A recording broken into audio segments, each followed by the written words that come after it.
I've never even met Andrew in person. The one thing I've picked up on is everybody picks on the man.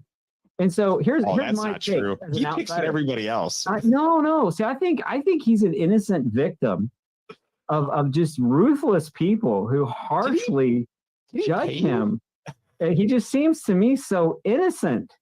I don't know. I need to meet him to find out, but yeah, that's just my impression. He'll have to tell me whether I'm right or not. That's hilarious. Wow. I don't trust Chris's opinion on it. I mean, this is Apologetics Live. To answer your questions, your host from Striving for Eternity Ministries, Andrew Rappaport.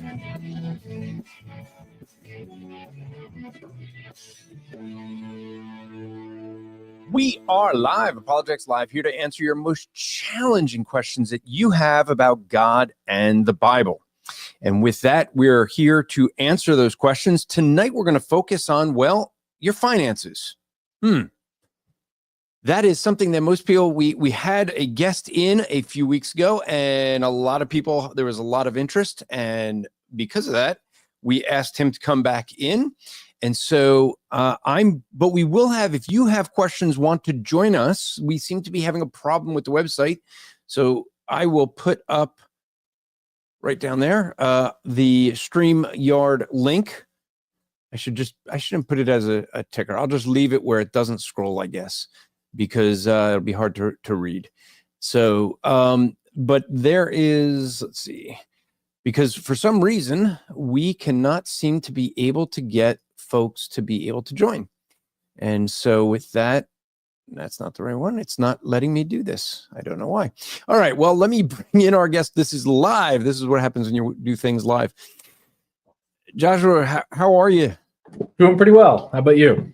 Good. So why don't you introduce yourself, your company, and then we could start.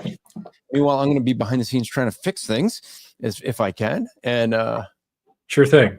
So yeah, my name's Josiah Stowe. I am the founder of Dominion Wealth Strategists, the only distinctly reformed financial consulting firm, and as far as I can tell, one of the only exegetically based, biblically based financial consulting firms out there. There are some other folks out there trying to do some good work, but they tend to start with the financial services industry as a whole as a base, and then try to do things as close to biblically as they can starting there.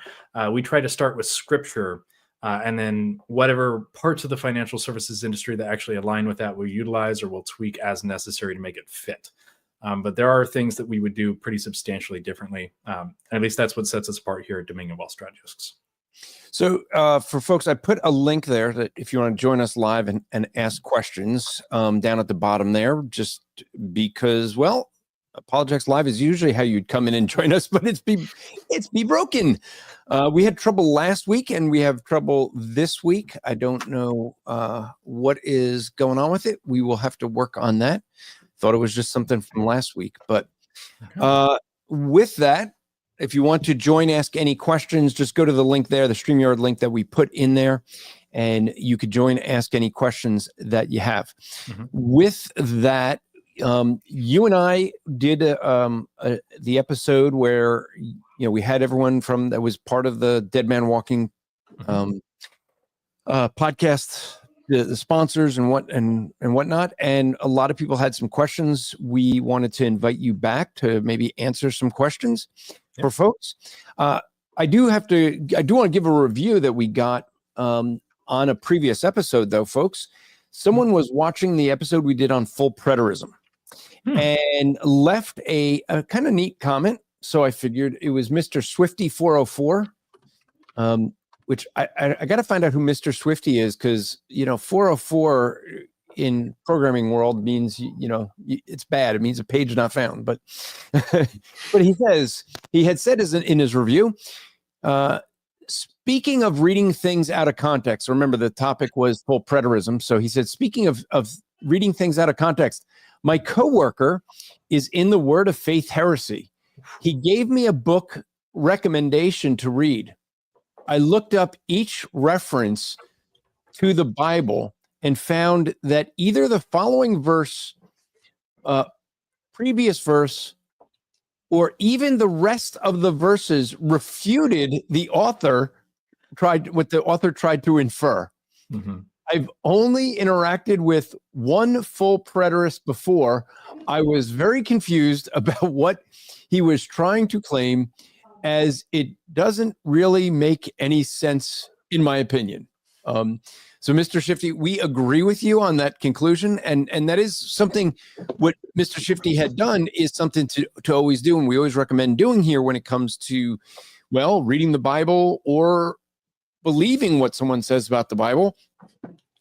Don't ever read a Bible verse. It's a quote from a friend of mine, Greg Kokel. Read the chapter, not the verse, because often what you see is the very thing that people try to say a verse says. Well, the context around it usually tells you, yeah, that doesn't say what you think it says. It a lot of times says the exact opposite of what people think it says.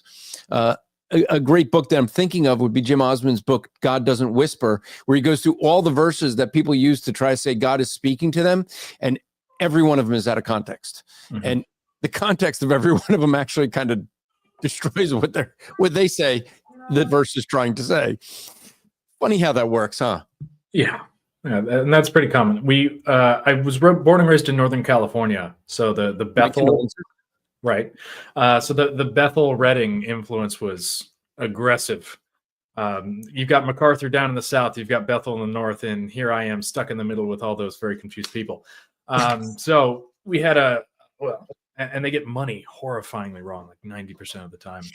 But yeah, they're just put things back in context, stop reading the Bible verses individually and exclusively with your feelings, and you might learn a thing or two about what the Bible actually says. Well, it's kind of funny. You totally stole the transition I was going to do from that into where our topic was going to be. Like, the problem is most people read their Bible the way they do their wallet or checkbook. It's a little bit of what they see and a lot of no context, right? I mean, so we had you had a quote that you said last time you were on the show.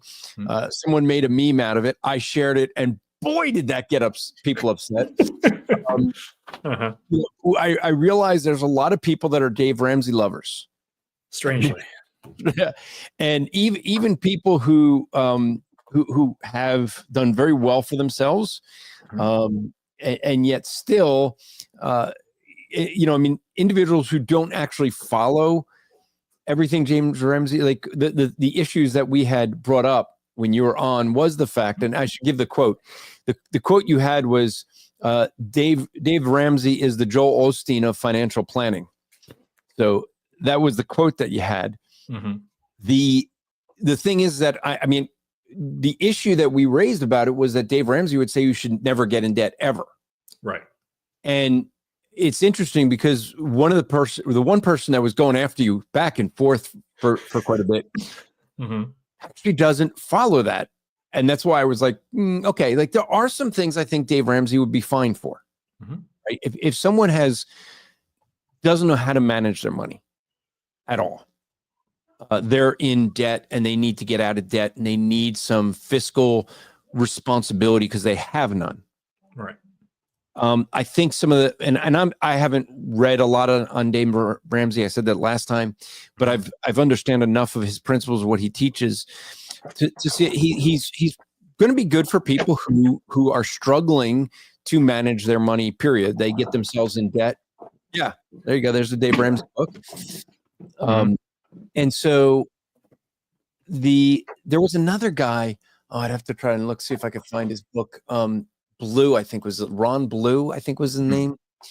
I have some of his books. He seemed a little bit better, but the issue is that I think there is a place for people like Dave Ramsey, for those who just, don't know how to handle money, period, to teach them some responsibility. But the person that was going after you he would have no problem taking a loan or getting in debt to make more money, depending on, and I gave this example, I think last time you're on, I have an extremely low mortgage. Okay. It's under 2%. Now I was paying very quickly to pay the mortgage off, but I kind of stopped when I realized I even if I leave that money sitting in the bank at 4%, I'm making more than paying it off faster. Yep. Arbitrage. And to me, this is such simple thinking, right? And this is where I think so many people don't think through with the finances. Mm-hmm. It's not just the responsibility of saying, okay, I can't get in debt, but there is an appropriate time to get in debt. And we had, Greg Moore, who is a real estate agent. He gave an example that, he took out loans to buy some houses that he was able to invest and flip them and make more money. Yeah. And if people would say that's irresponsible, well, okay, we'll get into that a bit. Right? Yeah. But this is some of the things that, I found very interesting because, by the way, I'll say this, and I don't know, you may disagree with me on this, but there is a biblical plan for people that would fit into really needing the help of a Dave Ramsey. The Bible provides a way for people who cannot handle their own finances, don't have an ability to take care of their finances. It's actually called slavery. Okay. Yeah, I see where you were going with that. Am I wrong? I mean, is that not? I mean, the Old Testament slavery was a protection for those that cannot handle money. Yeah, get themselves in debt, and so what they had to do is they had to sell themselves to someone who would pay them half a day's wage. Yep. The other half paid their wages, what they were owed back. Mm-hmm. But the master had a responsibility to the slave to take care of them because they've proven they can't take care of themselves. Right. So that may end up becoming a future meme that you come up with. The people that need Dave Ramsey, the Bible solution is slavery. I don't think that would go over any better than No, because when people think slavery in the United States, they think chattel slavery, not indentured servitude. Correct. Yeah. Slavery. Yeah, we don't have the systems in place these days for that to happen. The wealthy landowners who would put you to work don't want the responsibility, nor are they the lenders themselves, because we're doing a lot of institutional lending.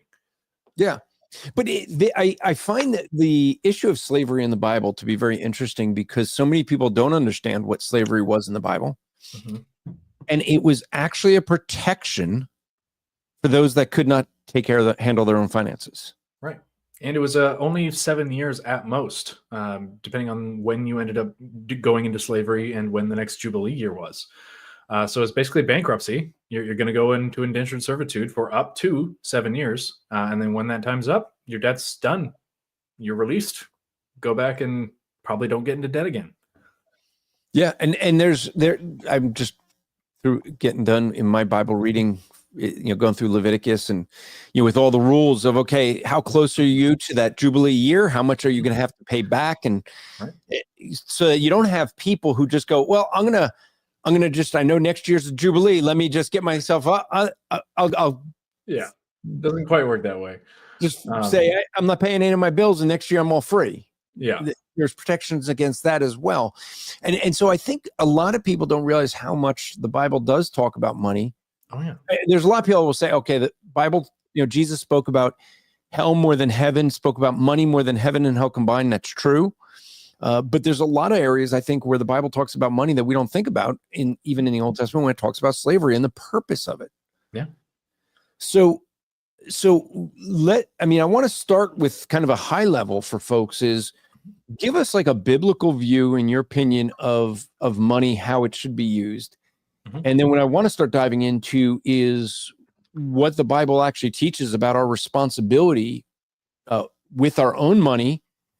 And I know this is going to sound crazy in America, Josiah, because right now we have these Democrats that think that the way you should do things is you should give your money to other countries and other people before yourself and your own country. I don't know if that's a biblical model. Do we have responsibility to our own family before other people? Our country before other countries. So yeah. Let's some get sort of Ordo Amoris or something. Yeah, I think I heard. Yeah. It's really sad when the Vice President of the United States understands Roman Catholic theology better than the Pope, who got it wrong. Well, the Pope's not Catholic. Everyone knows that. Hey, there are some in this that are listening to this now that will totally agree with that, because we've had some of them come in and debate us on that subject. So yes. Well, there's a whole special term for a Roman Catholic that doesn't believe in the authority of the current sitting pope. It's these, and I have trouble pronouncing it, but Sedecicantists. Yeah. It's something like that. We've had them come in and debate in here. So yes, there. So what would be a biblical view of, in your opinion, obviously, of money? Yeah, and I think we'll have to actually start even more prolegomena than usual and go back to what is money, period, before you can go any further. So if you go in the Bible, all the way back in Genesis, I believe it's Genesis 2:10, describes a river flowing from Eden, divides into branches, and then it talks about some of the lands, Pishon, encircles a land called Havilah. And there is good gold in the land of Havilah and precious stones. So there are two people on the face of the planet, and God mentions specifically, hey, down that river, there is something that you are going to utilize as a medium of exchange. There's the basis of civilization right down there. When you guys are no longer on a pure bartering system, there's your medium of exchange, gold and precious stones down the land of Havilah. So it was already built into the created order that we are to have these things that have intrinsic value, although I have worked with some economists who actually deny intrinsic value. That's a fun thing. It's all subjective value. But God has said these things are valuable. A type of, besides it, in the land of Havilah, there's also bdellium, a type of resin, and onyx stone. So precious stones and the kind of resin that you could use as a medium of exchange. So God has already given us these things that store value, right? And what creates value, I think, is another important question. And that's specifically work, right? The mandate for Adam to work the garden is pre-fall. Adam had a job. So like it or not, jobs are pre-fall. They're a good and godly thing, and you should do them. He who will not work will not eat either. Right? So Adam had a job, and he was to take the garden and expand it. Right? There was the Garden of Eden, and then the rest of good and unfallen creation, and he was to take that garden and expand it out. It's called the cultural mandate, if you guys are familiar with that one. So the cultural mandate: be fruitful, multiply, expand the garden. So Adam's work, him co-creating with God on a lesser level, not ex nihilo, but taking the items that are the physical matter and making it into something ordered and beautiful, taking dominion over the plants, over the animals, and shaping them according to human flourishing. Right. So that is good work. And if you have multiple people who are specialized into certain areas, if you've got one guy who's really good at raising cattle, perhaps he has a cattle on 1,000 hills or something, and you have one guy who's really good at making houses, well, he could trade, the guy with a bunch of cattle could trade like 5 entire cattle for one house, or we could fractionalize that exchange and say, no, how about we take X amount of gold and that's worth both a house and 5 cattle, and we just use that instead. So it fractionalizes value and the wealth that you create by your good work. 10,000-foot overview of what money is. We're taking what God has called valuable and using mediums of exchange in order to trade for those pieces of value, or in order to trade for those pieces of wealth, which represent human work creating something good alongside God. So when you have a fiat paper currency that's tied to nothing that God has called valuable, and you can print it out of thin air and it inflates at 3 or 4% per year, that's not money at all.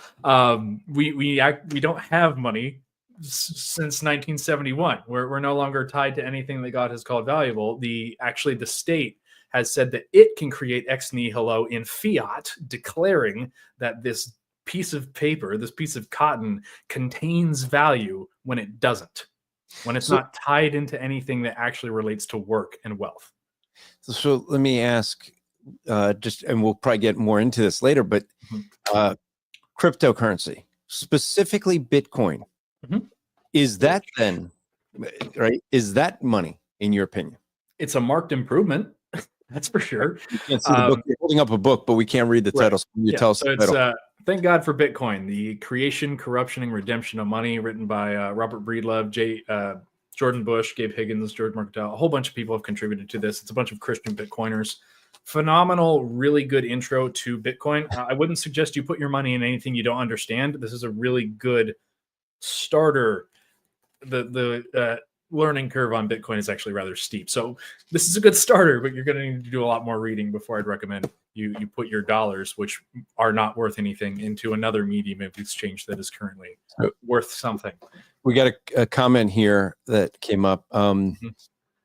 Jesse says, Dominion mandate. I don't know, brother. You may be in danger of becoming post-mill. You'd already be there, wouldn't you?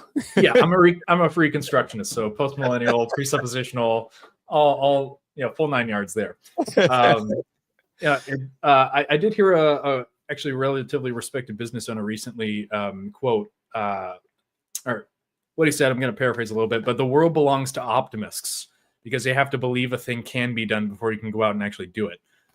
So optimism, I'd say, is definitely a better way to go about completing the Dominion mandate or exercising the Dominion mandate than thinking that we only have a very limited time, and we're that tech could potentially lead someone to wonder why we would polish brass on a sinking ship.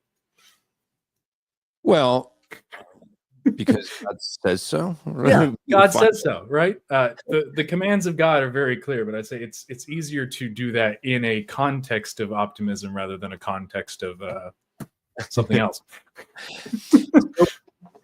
So I because I do want to spend a little bit of time on Bitcoin and crypto. I mean, I'll just say up front, I am fine with Bitcoin. I do question, like, there's been a lot of discussion. Trump is saying, is looking into a government cryptocurrency, and I'm against it. And people think that's strange because I have Bitcoin.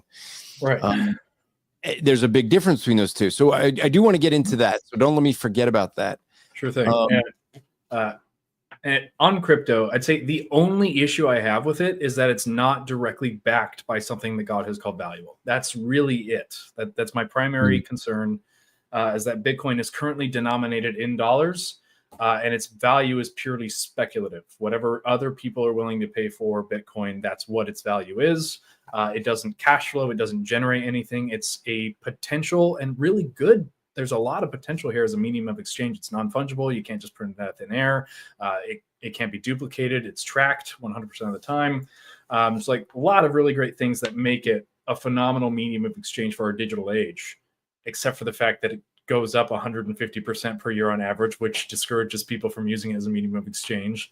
And it's not a good store of value either at the moment because it's not tied into anything that God has called valuable. Yeah. Right. But if and when Bitcoin stabilizes against commodities, if you can actually use it like a medium of exchange, and they do tie it to some sort of like gold standard or gold, silver, precious stones, livestock, and property, right? If it's all tied in against commodities, yeah, I'd say Bitcoin could be exactly what we're looking for in a lot of respects. Then it's just a matter of, will that actually happen, and will the powers that be allow that to happen, and or on the opposite end, could they stop it? Because it's totally decentralized. Okay, so for folks who don't understand, that's the difference with Bitcoin. Why I'd be for Bitcoin and not for digital currency. So if you hear about digital currencies, the idea behind it is that there's a way of the value that Josiah is referring to is in the work of keeping a ledger. Okay. In Bitcoin, it is completely decentralized, which means anybody can run the ledger. I have friends who run miners. They have the ledger. And so it's the calculations to come up with the ledger. So when something is done, it can't be hidden. I can't go and manipulate the ledger. Okay. I'm trying to keep this really simple for folks that don't understand so that they can. The issue I have with some of these other currencies, like Trump talking about a government currency, and there was the right after Trump got elected, or I think it may have been January 20th, there became a Trump coin. Yeah. Right? And so that is, I would say that's really, people say it's an investment. It's a really risky one, because the issue with the digital currencies become who controls the ledger. Because the person or organization that controls the ledger can just sell everything out from underneath you. Right. Imagine the government doing a pump and dump. Yeah. Well, and this, what has happened with many people is, and there's that, I saw the thing I mentioned last time, the Haktua girl who, hot coin. I had to go figure out who she was because everyone got a Haktua girl. What? So, but she got a big platform by doing a podcast or whatnot, and someone came to them and said, "Hey, we'll do a Haktua coin." And if you know anything about who she is, you realize she's not exactly the smartest person in the world. She's up there with AOC, which really is basically pretty dumb. And so they basically said, "Hey, you get this coin, we'll put your name and everyone can get some." And then what happened? She has all the responsibility on her, and they controlled the ledger. So if people were buying it, they just said, "Oh, hey, it's worth something," and they just sold everything right out underneath it. Basically, people that put their money in lost everything. And this is why I don't like the idea of the government saying, "Oh, well, we will control the ledger." Basically, what that is doing, if you saw what Joe Biden did, where he just said, "Well, we could just print more money and we can kind of control the economy through printing money and take away people's wealth." Well, if everything goes to a system where the government has complete control and they can just wipe everything out if they wanted to, that's not a good system. No. And Bitcoin, because it is public and because there is no central person or organization. In fact, there's lots of discussion of who the founder of it was, because he went by an alias and he's got some Bitcoin and it's never been sold. Yep. And so people think he died. There's been lots of questions of who it is, but the reality is that that's decentralized, so that there's the protection with Bitcoin is there.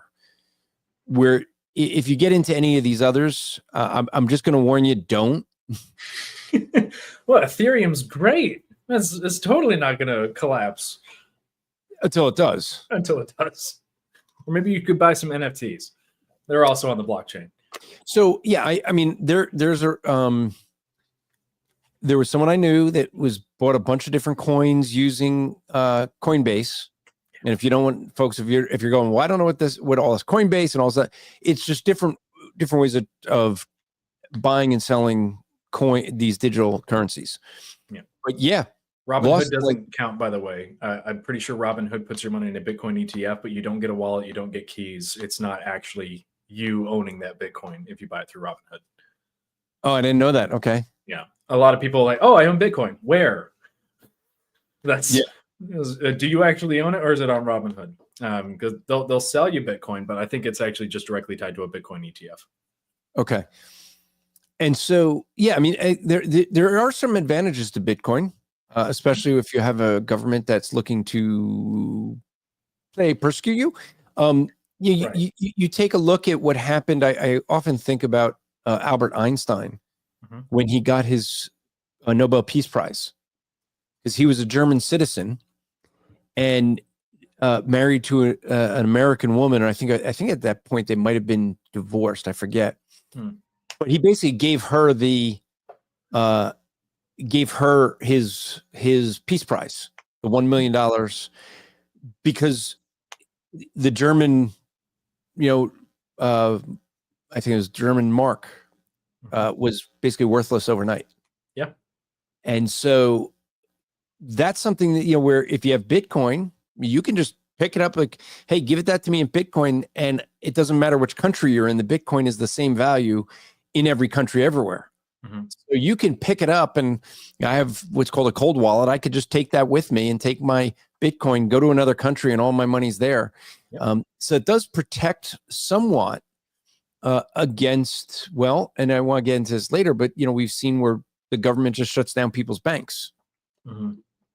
And so that was one of the questions I had for you is, and so Bitcoin is one way, but I want to talk about other ways. How can we as Christians protect against that? How can we protect our money from a government that can just come in and cancel your your credit cards, your bank. And I actually had this happen. Yeah. Chase Bank, and folks, this is why I'll never get any Chase Bank, Chase cards. Don't do it. I went out and, you know, I don't know. I might get canceled by saying it, but I bought one of these things. Yeah. You know, it's, you know, yeah, it's something that, you know, is the Second Amendment gives us the right to own and whatnot. But right. It's a long distance hole puncher. Yeah, a long distance hole puncher. I like that.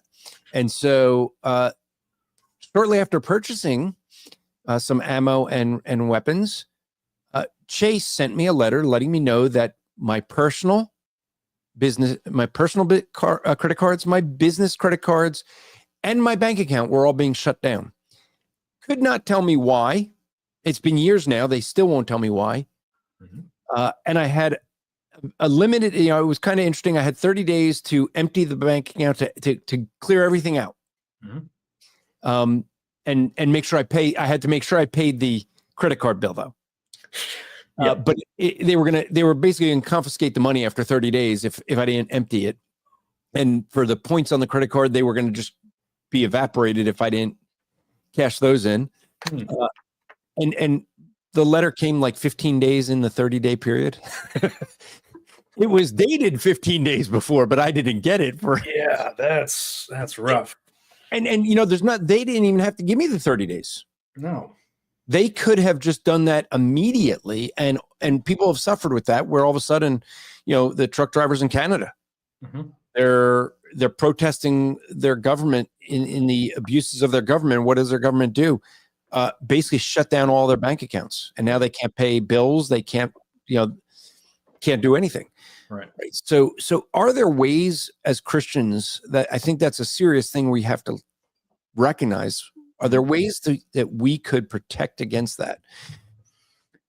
A few. So essentially what you're looking for, to back up a little bit, it'll transition. A good currency is two things. It is a medium of exchange that everyone recognizes the implicit value of, potentially the subjective value of. I would hope it's the actual intrinsic value of, but we'll say implicit for now.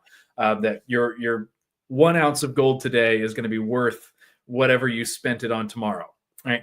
But it's going to be a good medium of exchange for those purposes, and it's a good store of value.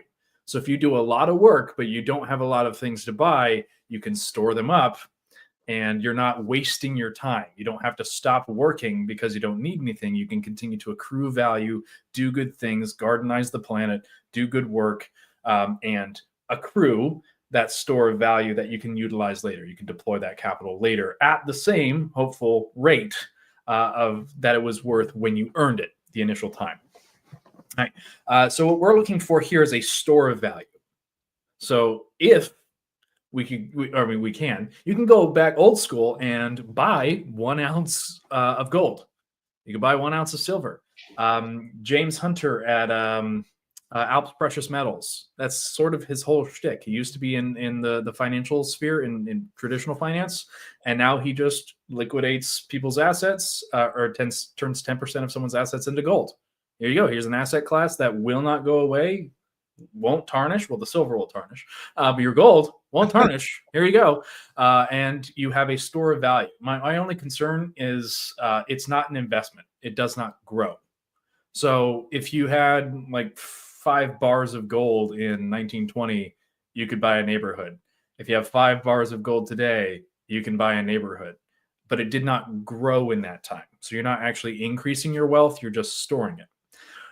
So if you're looking for a medium of exchange and a store of value that's totally recognized, for one, that's going to be a big one. Other people are willing to take it, and it doesn't diminish in value while you hold on to it.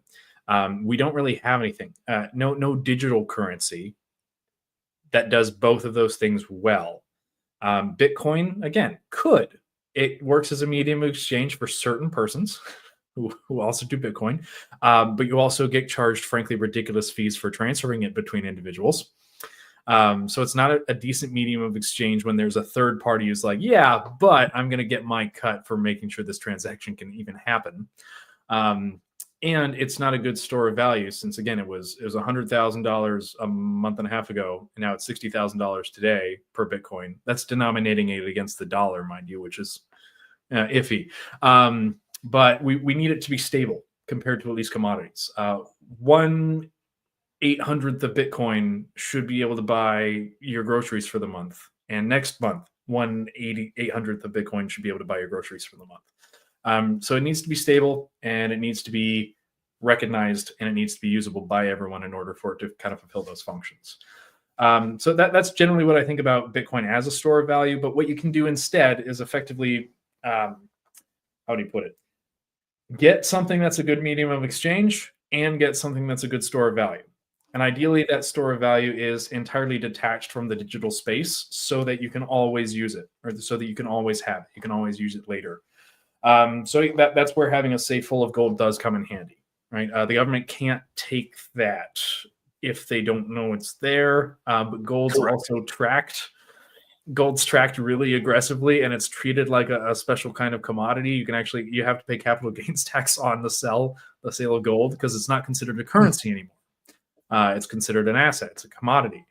So again, the government just screwed the whole thing up. You got me curious with that. How do they know if I sell the gold? How do they know what I paid for it for? Right? I mean, I buy gold. I've been doing it for years. I mean, a neat thing that I started doing with my grandkids. I wish I did this with my kids, but when my kids graduated college, they each got some gold coins as a means of, here, this is an investment for you to, and it was a gift. So my grandkids, I get them a gold coin, or not a full ounce maybe, but I get them, a coin for each year. So when they turn 20, whenever, they graduate college, 20, whatever, I'm going to give them, a couple of ounces of gold. Yep. And so, and how do they know? I mean, if I buy it online, I could see, but if I go into a store and purchase it and pay cash, there's no record of it. No, cash, you should be okay. But precious metal dealers are required to file Form 1099 when a consumer sells a reportable quantity of a specific bullion or coins. So the government will track you. They know that you sold it. They don't necessarily know how much you bought it for, but they know almost certainly you turned some sort of profit. So if you don't report it, they could trigger an audit, and then they will find out. So what would they do? They would give you the capital gains on all of the coin, like on the full price of it?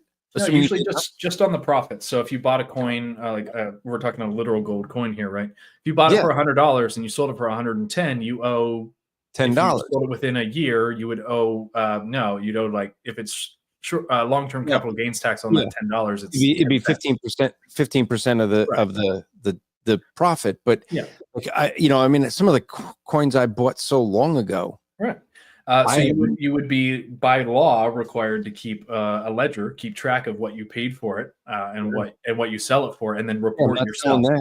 Yeah, and then when I die, my kids will sell it. No, let them deal with it. And we deal with estate planning. There's a whole estate issue there with inheriting gold as a commodity. So effectively, the IRS says, hey, you better tell us how much money you made. You are more or less required to self-report, but there are some things that they can track, and they do track those. Again, if you're selling a certain amount of gold to an official precious metals dealer, they know exactly what you sold it for. Now they just have to figure out how much you buy it for, and then they're going to hit you with a tax bill. Ah, interesting. Right. And that's because gold is treated like a commodity, not like a currency, because the government has violated God's clear direction on what constitutes a medium of exchange. Interesting. So I didn't know that. Something learned. Yep. Yeah. Reason that's my gold. You can actually thank Ronald Reagan for that. Yeah, unfortunately, there's some things people don't realize we really shouldn't be thanking Ronald Reagan for. No, for anything, really. So, do you folks listening? Do you know that no fault divorce was voted in by Ronald Reagan? Mm-hmm. Might surprise some folks. Now we can understand why, because he was divorced. When divorce was really not popular. No fault divorce. He took away my machine guns before I was even born. It's just not right. Yeah, well, so that may be coming back. There's some fight on that front. Oh yeah. So, so we could. I do think gold is a way of hedging your bets, protecting against things, as you said. I mean, inflation. Right. But it is quite literally a buried talent at that point. Yeah. If it's not actively deployed, if it's not actively making you money, then that is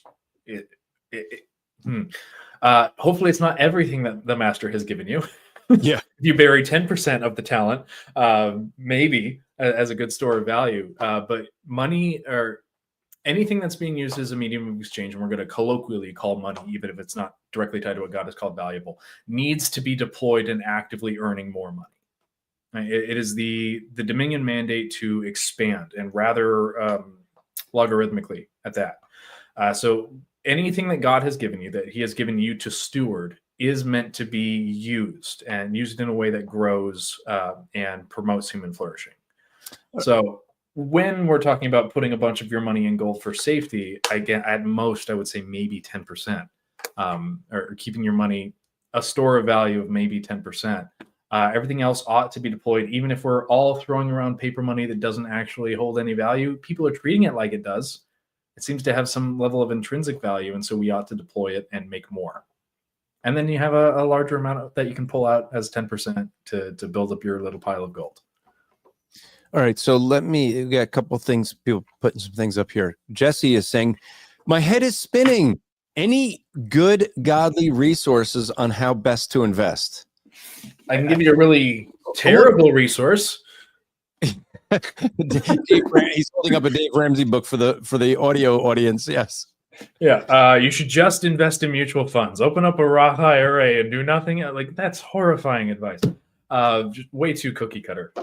So any good resources? I would say, well, I'm mildly biased because I work with him, but Justin Johnson at Dominion Financial Planning, a legally distinct and separate entity that I do not work with and am not directly affiliated with, but we do send him a lot of leads, and he does wear the same shirt. So this guy, who does fall under SEC jurisdiction and I don't, would be a great resource for you if you're interested in talking with someone who holds similar values, very similar. Well, he's not a Reconstructionist, so similar-ish theology. He is a Baptist. He's a Reformed Baptist. So he's way better just off of those. Yeah, just off of those two things. I'm a Baptist too. But he'd be a really good resource if you want to talk specifically about what is best for you. Because unless I know an awful lot about your current financial situation, I can't give any advice here. And it'd take us about 45 minutes to go line by line through, okay, here's your current assets, here's your current budget, here's this, here's that, here's your time horizon, here's your risk tolerance. All right, you should go with this, this, and this.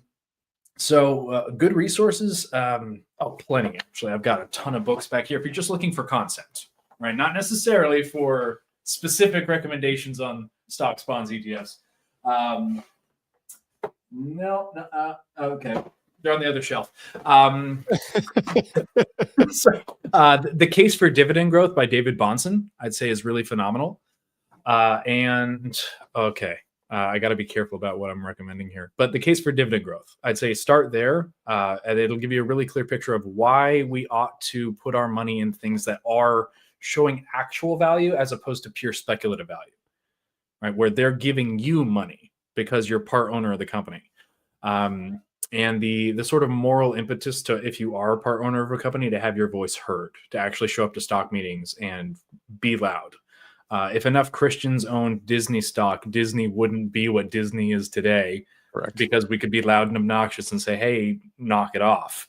And Disney's also, I believe, a dividend stock. So you will take some of Disney's money if you own part of Disney.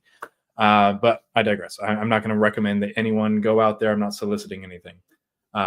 But go talk to a financial professional who is licensed properly if you're looking for specifics. The Case for Dividend Growth would be a good place to start with regards to deeper investing advice than something that a radio show host who happened to get lucky in the real estate industry might provide. And he's referring there to David Ramsey. So, okay, so someone is asking, what about inflation? What about it? It's awful. It's another tax. Actually, fun fact: the only tax that you need to worry about is government spending. That's it. That is the only tax. Yeah. Because if you're not paying it directly, you will pay it via inflation because of their money printing. So that's it. Because that's how they're going to make up for it, right? And they're spending money. The difference, you and I would go to jail for in our home is if we just printed money so that we could just spend more, we would go to jail. But when the government does it, it's perfectly okay. Right. Technically, the Federal Reserve, which is a non-government entity. Yeah. And when it's a Democrat in office, then we just redefine what inflation is. And what depression is, so that we would have a Joe Biden who they claim there was never an inflationary period, there was never a recession, there was never a depression, because they just redefined the terms. A recession is two negative quarters, yeah, and a depression was 8 or 9, I forget which. Okay. 2 negative quarters. I think Joe Biden had 16. Yeah. Okay. And they wouldn't even call it a recession. We had a depression 2 times over. Yeah. And some of the worst inflation in this country's history ever, because they just filled up the money supply. They let the money printer run. And we had something closer to like 22% inflation during the height of COVID. But it was reported as 4%. They actually took a bunch of commodities that we normally track for inflation off because they were too aggressively growing. So no, we're not going to count those anymore. And inflation suddenly came down. Okay, so tracking like groceries. The person asking a question said that was in regards to the gold holding its value. Right. Yeah. Gold does not inflate. It'll fluctuate a little bit because we don't denominate our currency in gold. So people's speculative value for gold will shift a little bit. That's why you see gold moving up and down. And it goes up because it's being denominated against the dollar. So yeah, a pound of gold will always increase in value compared to the dollar because the dollar is inflating. But it's not actually increasing in value, in actual value. It's just that the dollar keeps getting less and less valuable. Yeah. Okay? So if you were to invest or put $1,000 in gold in like 1920 or $1,000 in the S&P 500 in 1920, guess who would have more stuff? Not the guy with $1,000 worth of gold. So you do want to make sure it's deployed, that it is growing. That's why we should use eggs, right? Jeremy says eggs don't last so long. That's the only problem, right? Right. You can glass your eggs, make them last a little longer. But yeah, eggs don't last too long. Gold is a great store of value, and it's a hedge against inflation, if we're going to get technical. So it's a hedge. It's not an investment. We can't call it an investment because it doesn't cash flow. It doesn't do anything. It's a store of value. And it does not inflate. In actuality, the dollar does. So it can be a good hedge against inflation.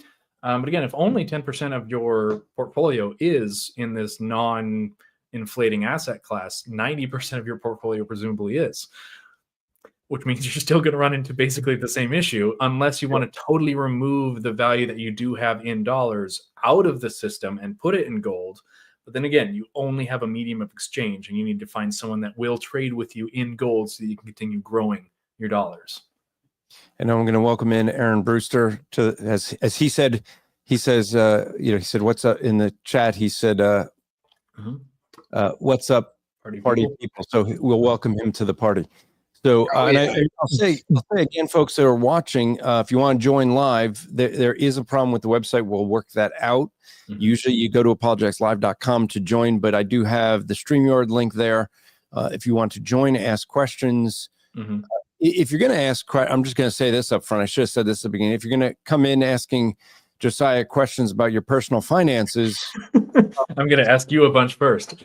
I'm going to say, well, let me put it this way, Josiah. If they want to get more personal because now this would not be the forum to be answering those things. But how could folks get a hold of you? My social security number is No.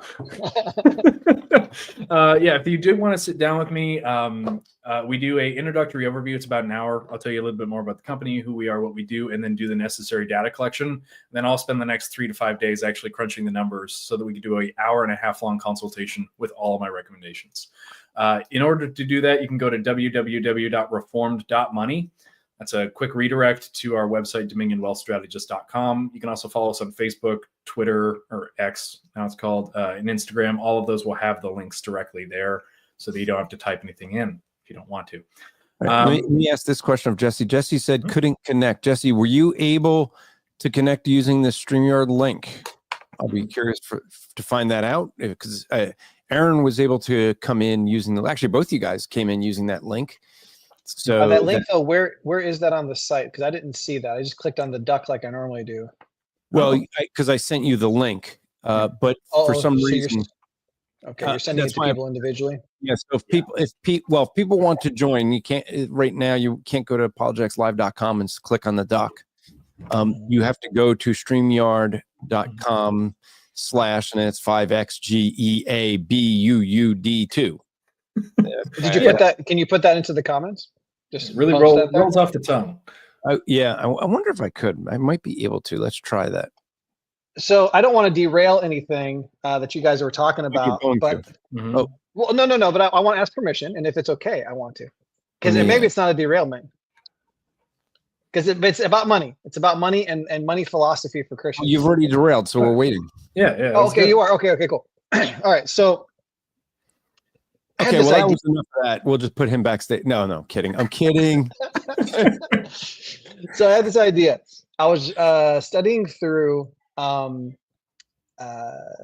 Genesis a while back, and I found it was very interesting. So God gives Pharaoh this dream: 7 years of plenty, 7 years of famine. Joseph comes in and he explains the dream. And Pharaoh puts Joseph in charge, right? And then Joseph has this plan. And I'm going to oversimplify it, okay, just for the sake of keeping it short. And that plan was communism or socialism, but yeah. Well, no. So here's the thing: the 7 years of plenty. Basically, Egypt took 20% of what was produced during those 7 years. Right. The Egyptians kept 80% of what they produced, right, over those 7 years. Right. I don't know that we can actually look at the numbers in the Bible and figure out exactly when people started to need to go to Joseph, the Egyptians in particular, and say, "Hey, we need help." But I get the impression it was pretty early on during the 7 years of famine.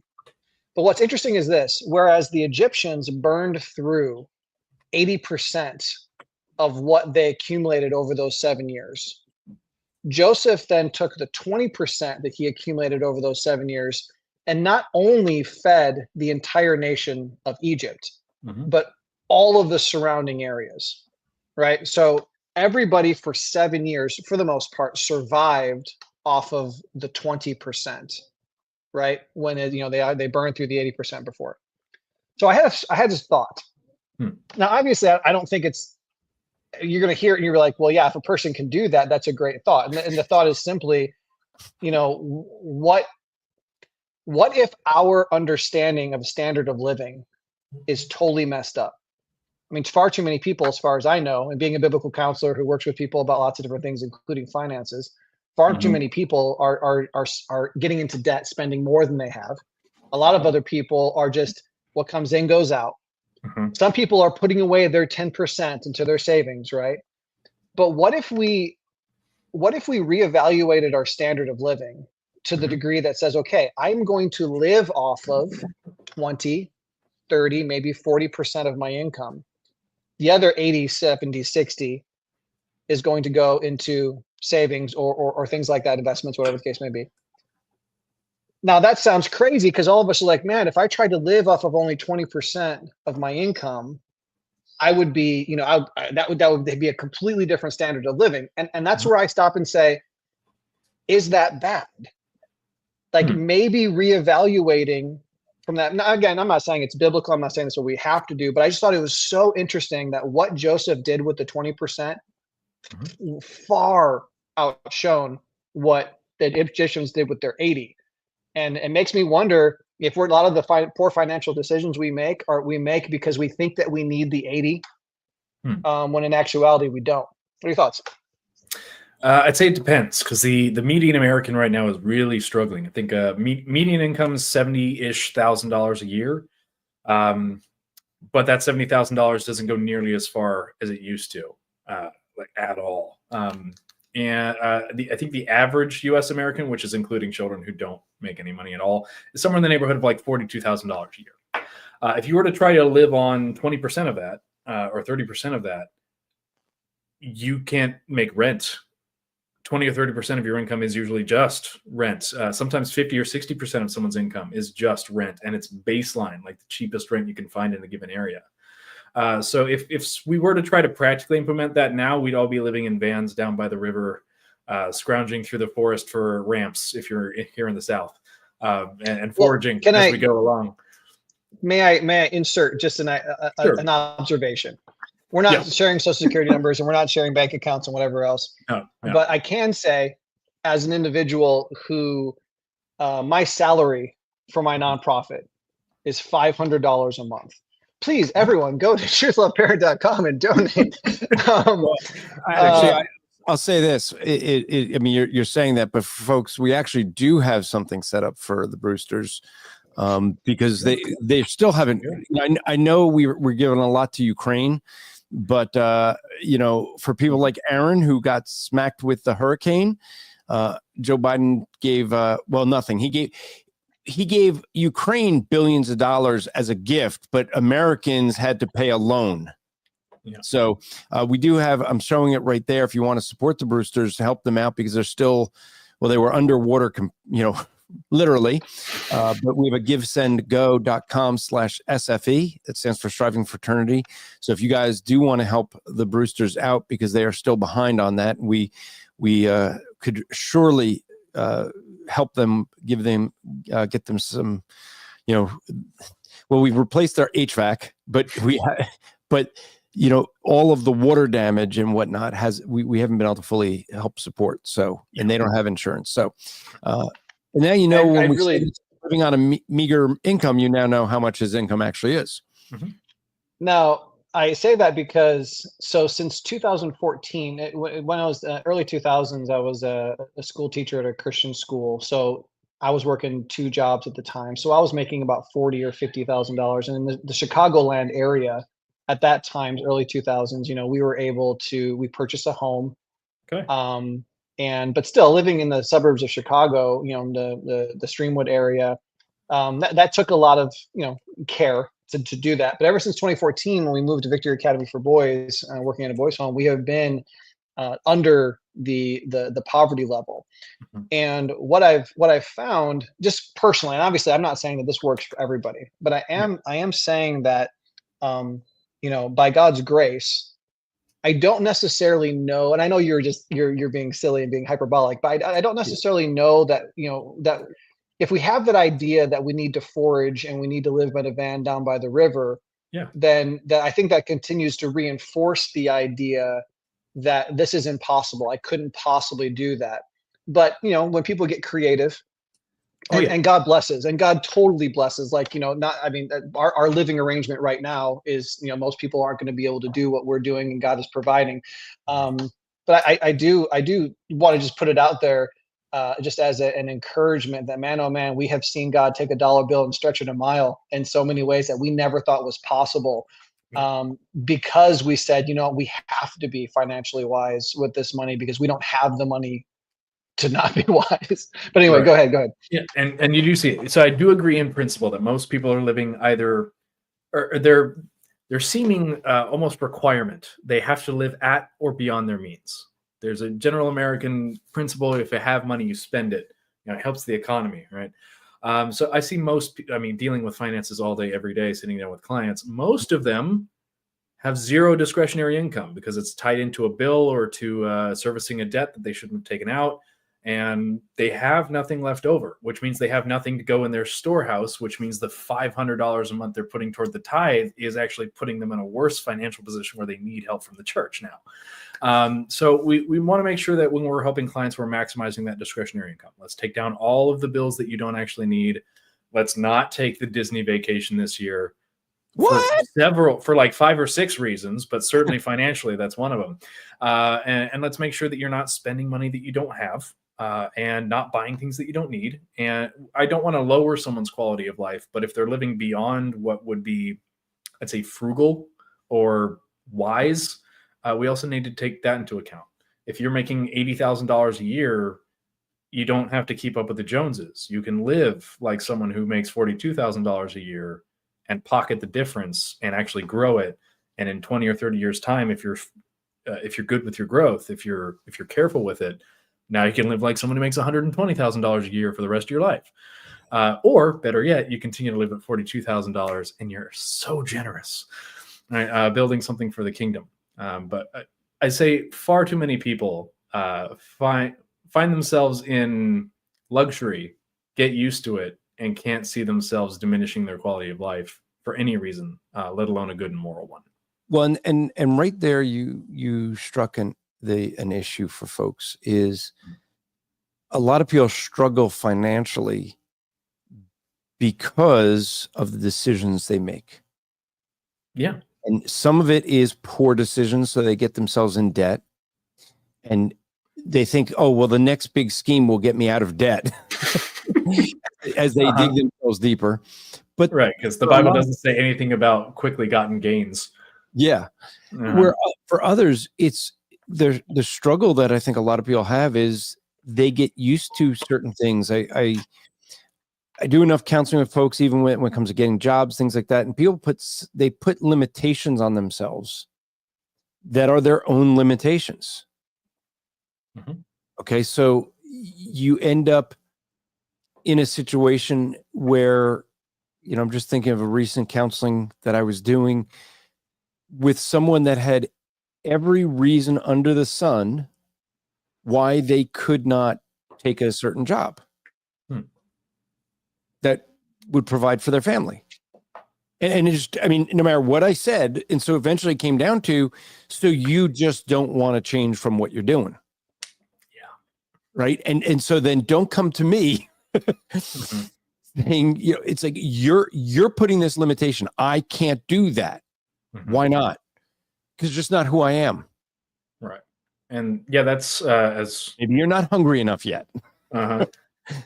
As I'm sure Brewster will agree, as a biblical counselor, you can lead a horse to water. They come to you for counseling, but then when you actually give them the advice that they needed and the solution and the way forward, they dig in their heels. I love my guy I know. He's a chiropractor. He's got a sign on his when he brings people in his office. He's got a sign up on the thing.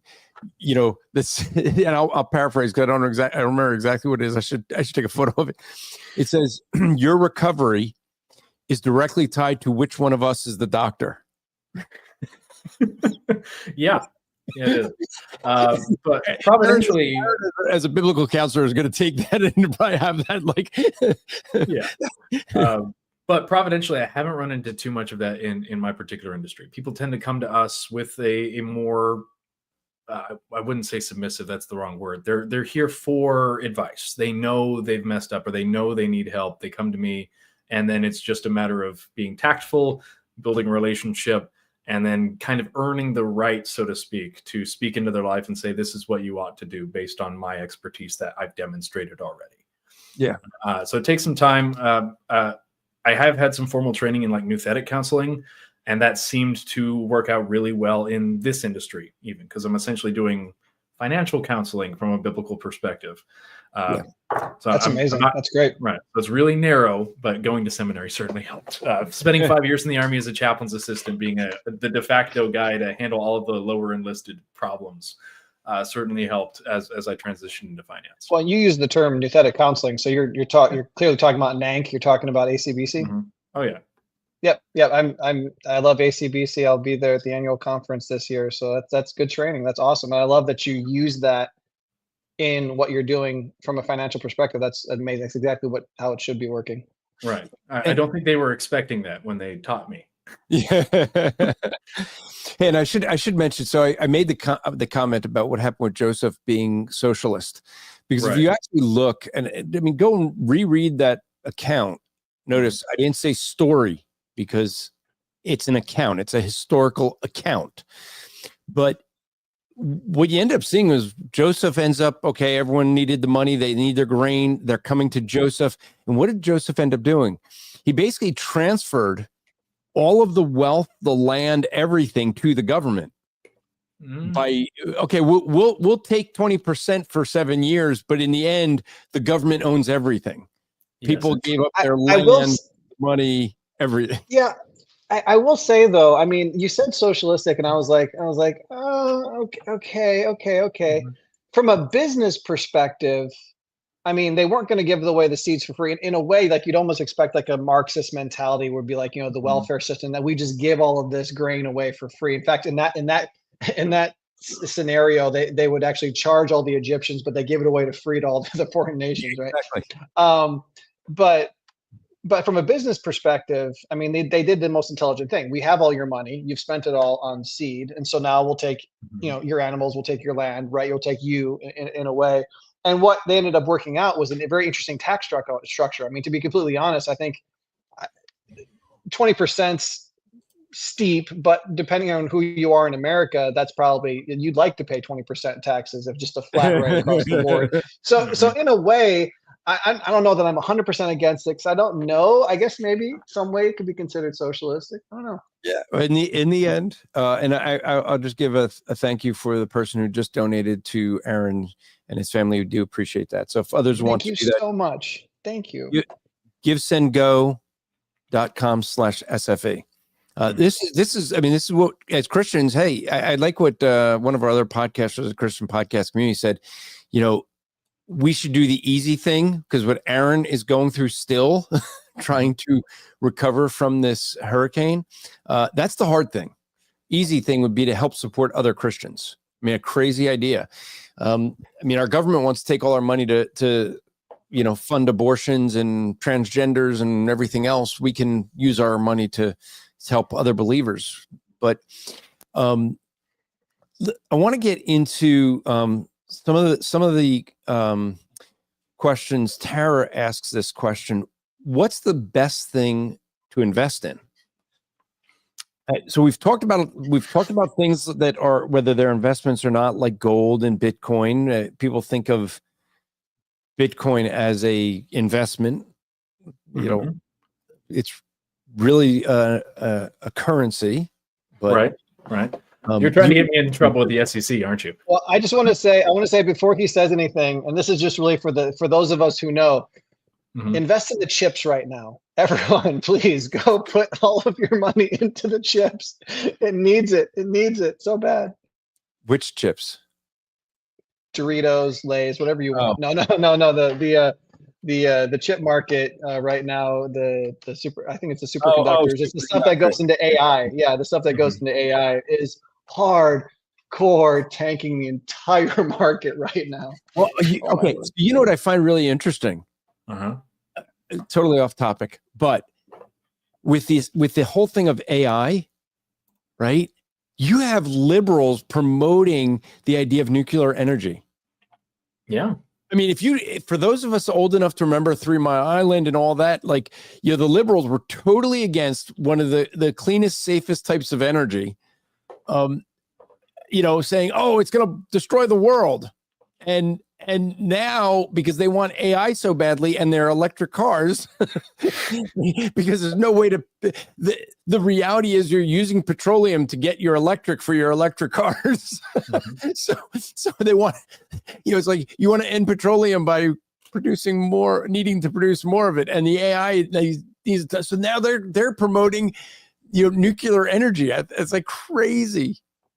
I just find it interesting, but so the question was what are some good things, and obviously you're not giving financial advice to individual people because you don't know, but generally, I guess the question is, are there things we could look to I know my, and I think you alluded to this, but my son-in-law tells people, just the S&P 500, if you just invest in that, you pretty much will do better than any, money market or yeah, for sure. Better than any money market, because those are doing terrible right now. The S&P 500 is, for those of you at home, just an index that tracks the top 500 companies in the United States.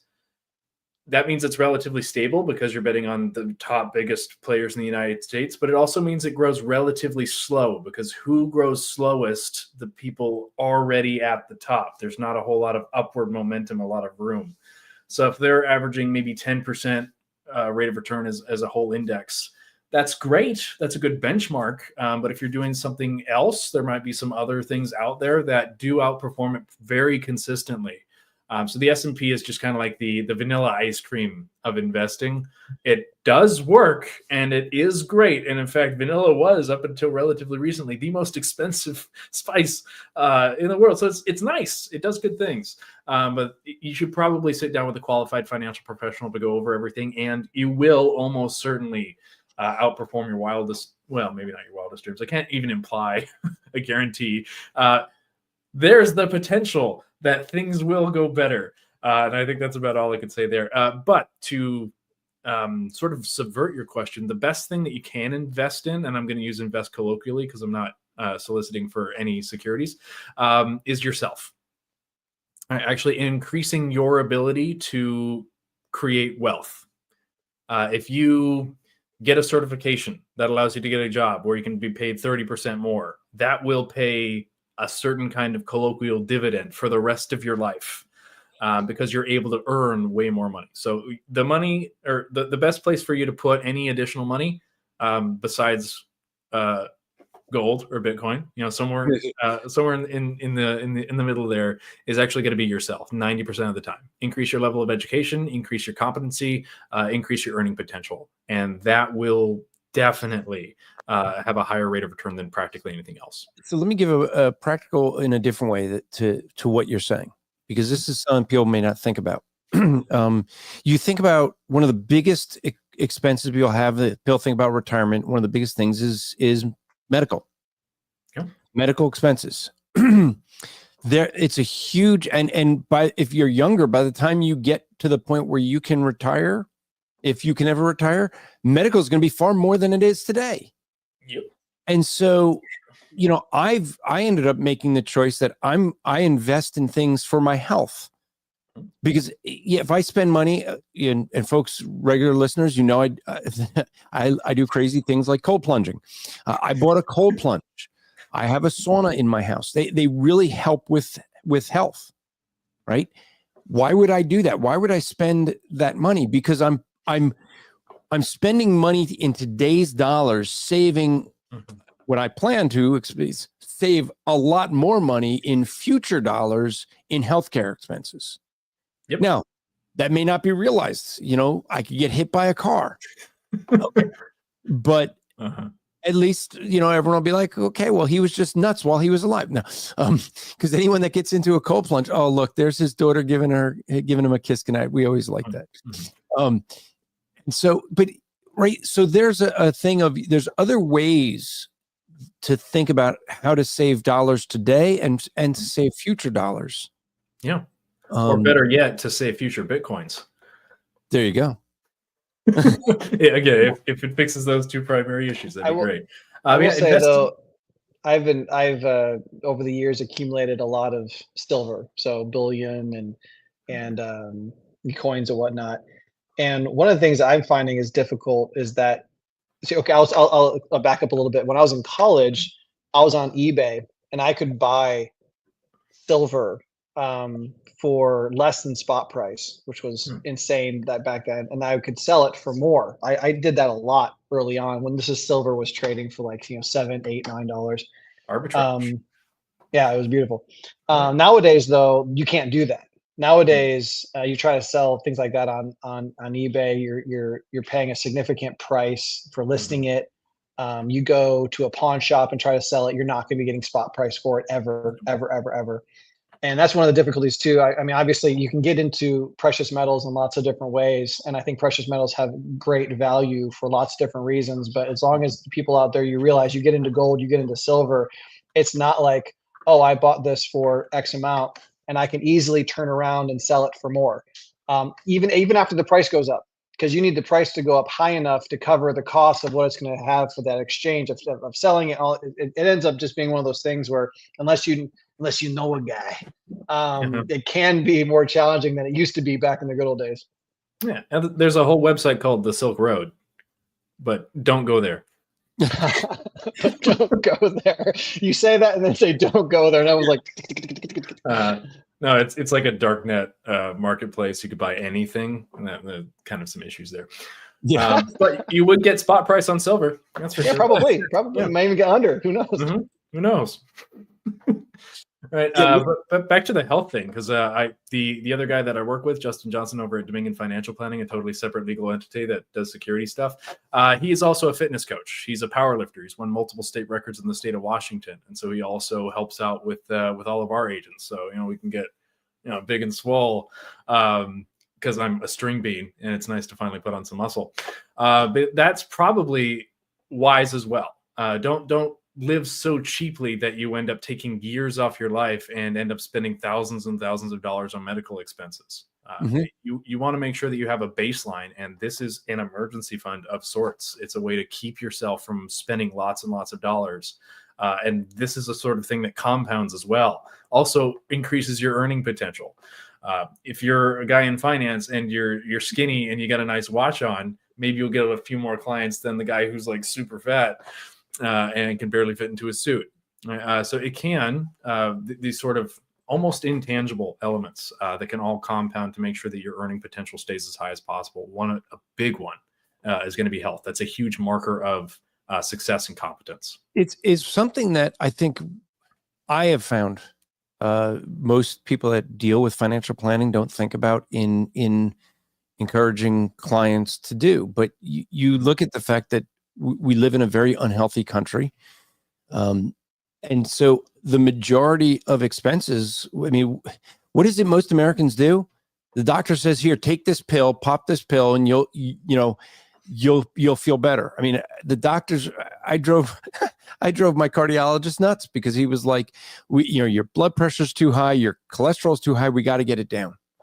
And he just is like, okay, take this medicine, you'll be on it for life. And the reality is that medicine that they tell you ends up destroying your kidney, which causes your blood pressure to continue to rise, which means they have to increase the dosage. And eventually you're, sitting on dialysis. Okay. And that all that becomes super expensive. And so, and now what the reality is now you can't earn as much when you're sick. You cannot, you can't earn as much.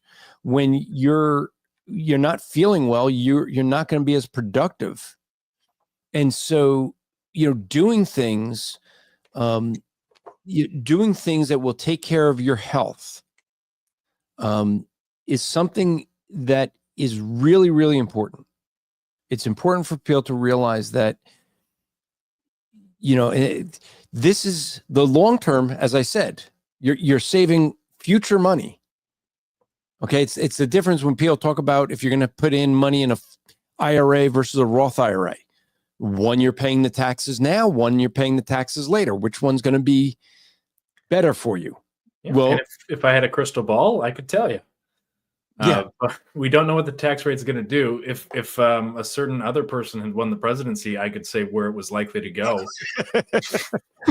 But now outlook's totally changed. So a lot of financial planning had to shift with the changing administration. So okay, a little more optimism.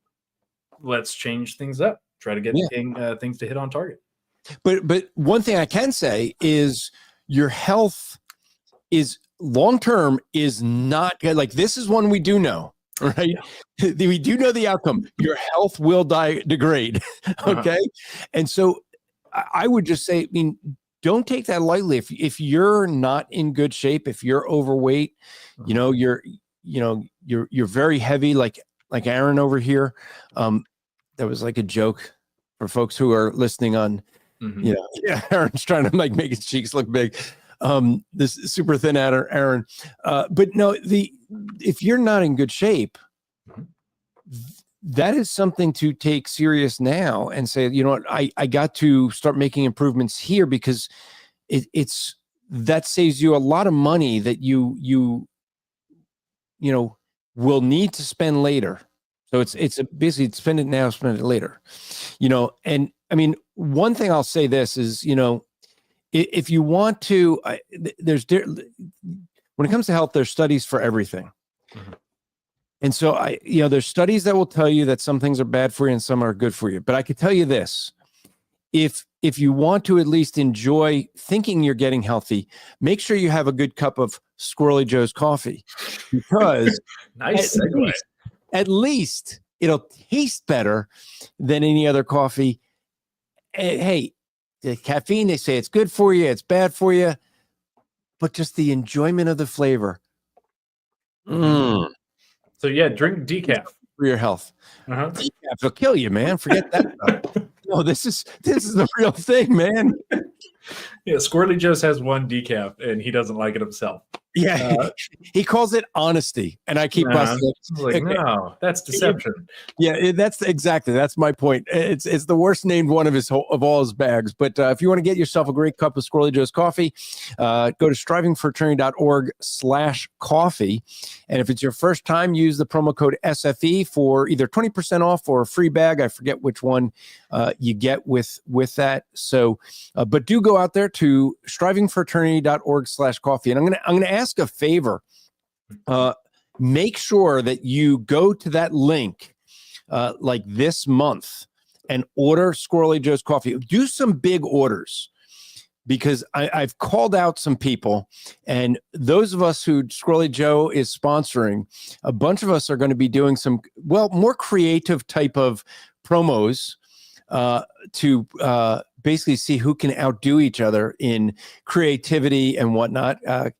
I talked with Keith Foskey about this, so he jumped the gun and put out a picture of the different types of coffee with different Greek words, so that you'll have to go figure out what the Greek is there. But you decide what type of coffee drink you are, whether you're going to be a man or be soft. I'll let you decide. Adiaphora on the Adiaphora, but it's all scuba to me. Oh, Greek humor for folks who don't know Greek. Well, my one semester sitting next to a guy who was taking Greek paid off. It was all for this moment. For this one moment. It was just that one moment. Uh-huh. All right. So let's see. Jeremy had a really good point when we were talking about investing, and Jeremy said, Andrew, start today, even if you cannot retire. This is when I was talking about retirement. Mm-hmm. You can set your children so that they can. Now, this is something in our culture, I do think, Josiah, we should spend a little bit of time talking about, because people don't have that long-term view. My father had a plaque on the yacht. I grew up on a boat. Okay, so on the yacht, he had a plaque that just said, "He who dies with the." I did not know that. You didn't know that? I did not know that. So he was a professional captain of his own boat. He became a professional captain because it would save him insurance. Okay. But he could technically marry people if he goes far enough out to sea. And so he had a thing saying, he who dies with the most toys wins. That was one plaque. The other was, the one who dies with only a penny left wins. Interesting concept with that, right? So you take those two together, it really pictures what people think. It's like we were talking about the limitations people have put on themselves. It's because they want their toys. They want all these things they don't want to give up. But at the same time, the goal for so many people is, I want to spend all my money. Instead of saying, for me, just me personally, be a little vulnerable, but for me, what ended up happening was I ended up spending most of my money on my kids' education so that they would have advancements. And so my kids both graduated college with no debt and a car. So they each got a car, a used car, no debt, and a gold coin. Right. So I set up to make sure that they were in a better position than I was. I started off pretty well, but being homeless, you kind of use up all your money and, get hungry. But, I didn't want them having that. So I've set them up, and there's things you can do that for most people don't think about. Maybe folks, you're listening, you're younger, you have kids. When my kids turned 18, we're going to see what Josiah thinks about what I did, whether he thinks this is good advice, but I'll give you mine. I'm not the professional though. One of the things I did when my kids turned 18, my kids got a credit card in their name that they then added me as a second person. The reason I did that was the card was in their name, building them credit. But guess who spent money on that card and paid it off? Me. I used it every month, and I ran charges, and I paid it off immediately. So that by the time my kids graduated college, both of them had a credit score of over $800. And so when they wanted to go and get a loan for their car, because the way it worked, they both thought they could do better with that. And so they got a good interest rate because they had a great credit score, right?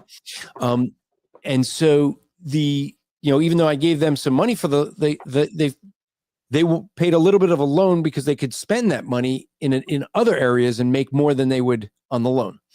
And so there's things like that to think about. But parents don't often think of it. When my kids turned 18, both of my kids, I bought them life insurance where I pay it until they were old enough to have a job. Because at 18, a universal life is really inexpensive at 18. It cost me $100 a month. Yeah. I can afford that. GUL, VUL, or IUL? I think it's, I'm not sure actually anymore because my son is turning 30. It was a long time ago that All right. Probably not an IUL. Those are relatively new on the scene. Yeah. Is it actively invested, or is it just like you pay one thing per month and there's no cash value that accumulates? No, it accumulates cash value. Okay. So yeah, it might be a small GUL. So what it is, it's something where when they, we could pay more and they could put more into it, but it's basically by the time they're about 45, 50 years old, they could stop paying for it and have a cash value with the life insurance would be paid for by the cash value, but they keep paying it. They have something to pass on to their kids. So I'm providing for my grandchildren by setting them up with that. Yeah. And so it has a decent amount of cash value in it right now. That's something that, because they couldn't afford it at 18, but I could. And so I took my own money to invest in them, and they have this for life. And because, I started it so early, I can't afford a universal life for myself being my age. No. Right. But I have to do term life insurance to provide for my wife if something happens. But for my kids, because I started so early, I can provide for them. And now that they're old enough, they took over the account and they can now afford it because they have incomes. Right. And so there are things that I think as parents, we have a responsibility to, if we're not going to be able to retire, we should make sure our children can. And I'm going to totally contradict you here. Man was not made to retire. This man is, as long as we have breath, we ought to be working, being productive. Well, I didn't say I would retire. Right. I don't even want to give my kids, I want to give my kids the option. They should be able to retire at 20. That'd be great. Or at least fiscally, they should have the potential to retire at 20. But they should work their entire life, deploy that capital, make a lot of money. Oh, I'll never stop working. Yeah, I know. It's just the idea of retirement is so ingrained in the American, I'm going to take a 30-year vacation, go collect seashells, and goof off for my last years of life. And oh no, you fell into irrelevancy and you didn't do anything useful, and you spent up all of your children and grandchildren's inheritance in the meantime. Not that I have really strong feelings about this specific subject or anything.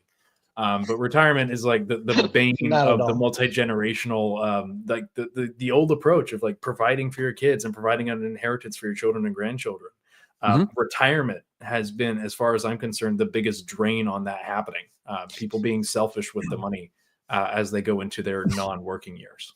Well, and that's where I think we are in agreement, because I think the thing is that too many people think about their own. Look, Christ condemned this in the Bible, when Jewish people had a man-made tradition that they would donate their money to the temple called Corban, and say, well, and the way it was worked out conveniently is you are the steward of that money, but it's donated to God.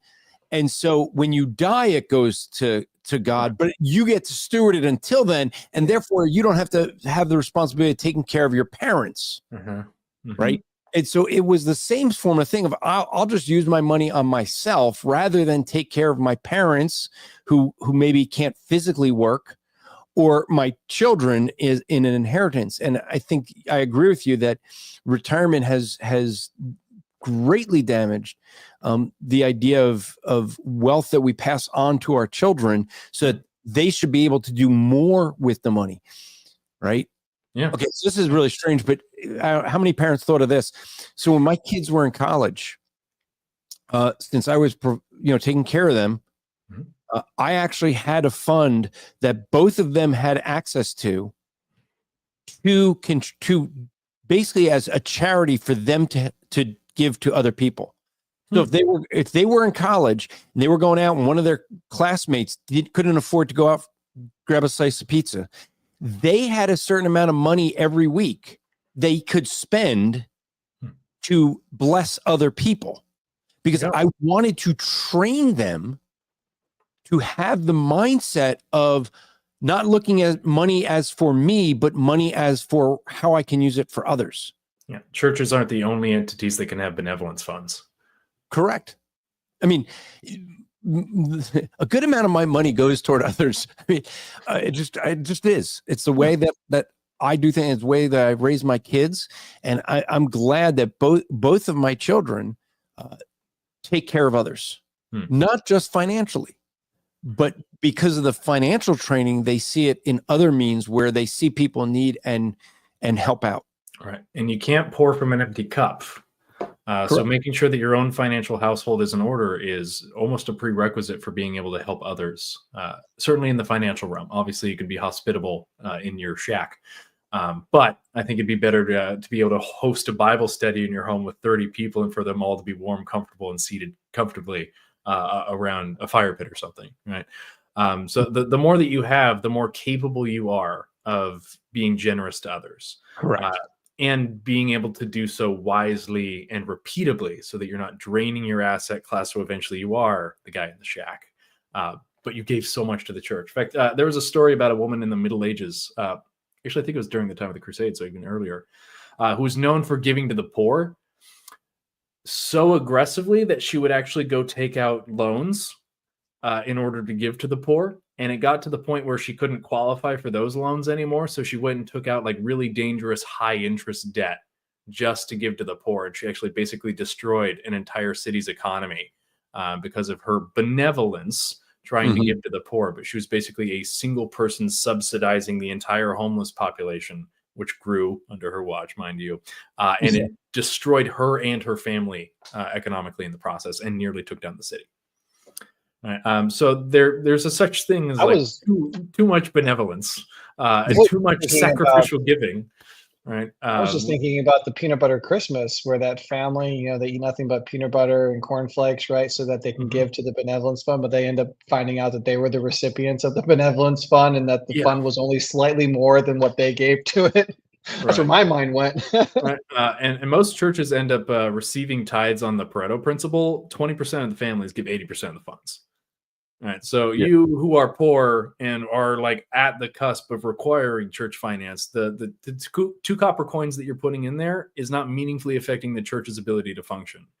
But you, if you keep that money and steward it well, may be able to no longer require the church's help in the first place. You can be a net benefit to that community. Well, so, okay. You mentioned the church. Hold on. Let me get on my soapbox. All right. So do you know who typically needs the benevolence fund the most in the church? The elderly? The pastor. Fair. And I'm not kidding, because most people don't think through. Look, most pastors are not going to be going and asking for a raise. Nope. They're not going to share their financial needs. They're not going to be explaining, because it looks self-serving, right? Because how do they make their living is through the church. So it looks like they're asking for a handout, or so a lot of churches are their pastors are struggling, and they don't even know that there's a need. I'll give a real case scenario that I was involved with, but a church where they were giving for over 25 years, giving the pastor $1,500 a year toward retirement. And Josiah is shaking his head violently no. And after almost 30 years, I just said, okay, just think about this. I did the math. Basically, that's like, he's going to retire and live off of about $16,000 salary. Right. No, I was thinking, like, even if he's doing 10%, because I'm assuming that was a $1,500 contribution to a 403B, which are not actively managed well. If he's netting 6% on $1,500. Yeah. And so no one thought about that. And someone just goes like, I can't live on $16,000 a year. That's right. How do you expect him to? Right. And, River. River. Yeah, I mean, this is something that people foraging. I was on a committee where we were hiring a pastor, and because the church had a parsonage, the pastor wanted he wanted to have a 403B, kind of like a 401k, but it's but some sort of retirement. And I remember talking to the deacon. And he says, well, he's got the parsonage. He doesn't have to pay for housing. So why would we have to pay him a mortgage? And I remember I'm like, this guy, his name's Bill. Bill was retired. I said, Bill, do you got to pay for your house? He's like, no. I said, why not? He goes, because I paid that off years ago. I said, you mean when you were working, you paid off your house? Yeah. So if you wanted to downsize and move somewhere, and you needed money to live off of, could you sell your house and use the equity to buy a smaller house and live off that? He goes, well, yeah, that's what we're planning to do. I said, okay, how could he do that? Because when he retires, what are you doing? You're kicking him out of the parsonage so someone else can use it.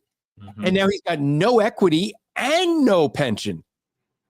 And it was like, oh, I never thought about that. A worker deserves his wages, and you shall not muzzle the ox. And people don't think about it so that's my soapbox. But seriously. Well, to piggyback that, I'll say that I've moved 22 times in my life. I've attended and been a member of a lot of different churches. Have you ever thought of just trying to get along with people? It took me out, and I gotta go, and whatever. But Matthew 18, I don't know. But no, so one thing in all of those churches, there was only ever one. This was a church. Man, oh man, we were there for too short a time. I really would have loved to have stayed there, but it was when we moved from Wisconsin down here to North Carolina, and it was up in Michigan, and they during the budget meetings, they would invite pastor and his wife to leave so that they could talk about exactly how much they were being paid, and talk about, increasing it, and talk about their financial needs and whatever else. It was really very beautiful. It was the most transparent budget meeting I ever had, where they were regularly, at least annually, if not biannually, reevaluating the pastors. And he wasn't making a ton of money, right? But they were so careful to make certain that they were caring for him, and he had what he needed for retirement, for even for vacations and things like that. And it was so beautiful. And I've never seen that anywhere else. Well, so let me give you something to think about with that though too, is that, so, in my church, we have great deacons. And they want to make sure that they care. I mean, everyone loves our pastor. And so, they wanted to make sure, because I said, it's my soapbox, right? I always say, like, we're never paying the pastor enough. And so they actually went out and paid, one of the guys paid to get a report to see what pastors make. And so he's looking at it, goes, well, I think we're paying them pretty well. And so I said, okay, but here's something to think about. This is the issue so many people are just ignorant of. He looks at this report where it says, here's what pastors make in the area. But that also includes people that are bivocational. It's not that they're living off those incomes. So you might get a guy that's making $10,000 a year at the church, and that's what's reported. Well, that's going to skew that, because a majority of pastors are bivocational and they don't make enough to feed their family. And so they do other work. But when they report it to the government, when these people, they do based off of 990 forms that the churches have to do, and they have to say how much is given towards salary. Right. So if you look at Striving for Eternity, the total salary that we give is about $20,000. Is anyone going to live off $20,000? No, it's like the opposite of survivorship bias. Yeah. Okay. So the reality is that's going to skew anything that, that for when you look at something like that, and they just didn't think about that. Because when you're in ministry, you think about these things, right? Right. Instead, I would look up like the median income for someone with a master's degree in my area. That's what you do. Yep. And so, but it's a thing where even when people think, Aaron, they're trying to do well, right? I mean, I know some churches, they were like, well, we gave our pastor $1,000 increase. Yeah, when inflation is like, you gave them like a 5% increase when inflation's 15%. So you're giving them a pay cut, Yeah. Right? And people don't think about that. Right? Yeah, there's not a whole lot of church business classes at most seminaries. Certainly not many that are worth their salt. And you're effectively becoming the CEO of a 501c3 corporation. And what are you going to do when you're not given the proper tooling? When you're not given the proper education on most of the ins and outs of things other than how to read through Bavinck's Reformed Dogmatics and preach through Romans. Yeah. Well, okay. So I'm going to put Aaron on the spot because it'll be fun. I could put myself on, but it'd be more fun. Aaron, you're the executive director of a 501c3 nonprofit, correct? Evermind Ministries. True. That is true. Do you love asking people for money to support the ministry? As he's putting his head down in shame. Okay, now let me ask you this. Slumps out of the camera. Yeah. If you had to ask people for money for Striving for Eternity, could you do that? Oh yeah, easy. Easy. And if I had to in do fact, it, I was going to mention earlier, there's this really great thing happening at Bob Jones. There's one of the staff members there is trying to raise $1 million. That's where my kids are students at. And they're trying to raise $1 million for... Okay, wait, hold on. For Josiah's sake and others, your kids are attending Bob Jones University? My son attends in person. My daughter is an online student, yeah. Okay, and and their ages are 17 and 15. There you go. Is that not normal? Is that is that weird? What age were they when they entered college? 13 and 11. There you when go. they took their first courses there. Yeah. That's what education is supposed to look like. And Amen. with the Department of Education going away, hopefully it will again. Amen. Amen. Take education great. So this staff member is trying to raise money for raise $1 million specifically for students who can't come because of finances, right? Okay. But what he's doing is he is going to do an Ironman competition. So like, he's biking and swimming and riding over 20, almost 30 miles, right? He is going to do one of those a day for 4 consecutive days. Sweet. That's crazy. It's called the Ironman 40, right? Yeah. But because he just turned 40 this year, right? Yeah. So he's 40 years old. He's going to do an Ironman for 4 consecutive days. And this is his thing, right? He's trying to raise his money. And I have zero problem telling people like, this is amazing, go check it out. But even the tongue-in-cheek, silly, we're all kind of joking here. I only make $500 a month. Please go to truthloveparent.com/donate. That is uncomfortable to say. Mhm. It is so uncomfortable to say, 100%. And it's like, even my board is like, Aaron, you've got to say these things more. And I'm like, I don't want. I'm 100% with you because my board tells me the same thing. Yep. But I'd have no problem promoting, Evermind Ministries. I would have no problem doing it. I have no problem doing Living Water, any other ministry. The same reason that your pastor is not going to let you know that he's got a financial need. That's really what it comes down to, right? It's uncomfortable because that's where you're kind of making your living, and so it seems self-serving. So we don't want to do that. And so you can't rely on your pastor to say, hey, here's how we're doing. Right? As members of your church, God has stewarded you with money for you to help not only the church, the neighborhood, but your pastor. So it's something where so many people just don't like. I have heard more than a dozen times churches that feel that they have to keep their pastor humble. What they mean by that is keep him from having money. And I hear, Josiah's putting his hands in his hand. The reality is that you're not the Holy Spirit. It is not your job to keep him humble. I like what, if you know the story of John MacArthur, he gave them a number when he went there of what he thought he needed to just get by. Mm-hmm. And they gave him twice as much. And he balked at it. It was like, no. And the argument, I guess one of the deacons gave him was, we're going to make sure we take care of our pastor, but it also allows us, if you have an issue with money, we wouldn't see it if you don't have the money to spend. Yeah. So we're going to take care of you. And if you have a problem with money, we would know it. Right. Yeah. There's a reason that an uncomfortable number of our clients are pastors.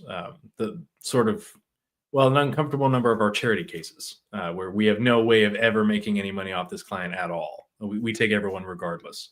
But a lot of them are pastors. They're saying that you're saying I can afford your services. Oh yeah, because we're free. But we're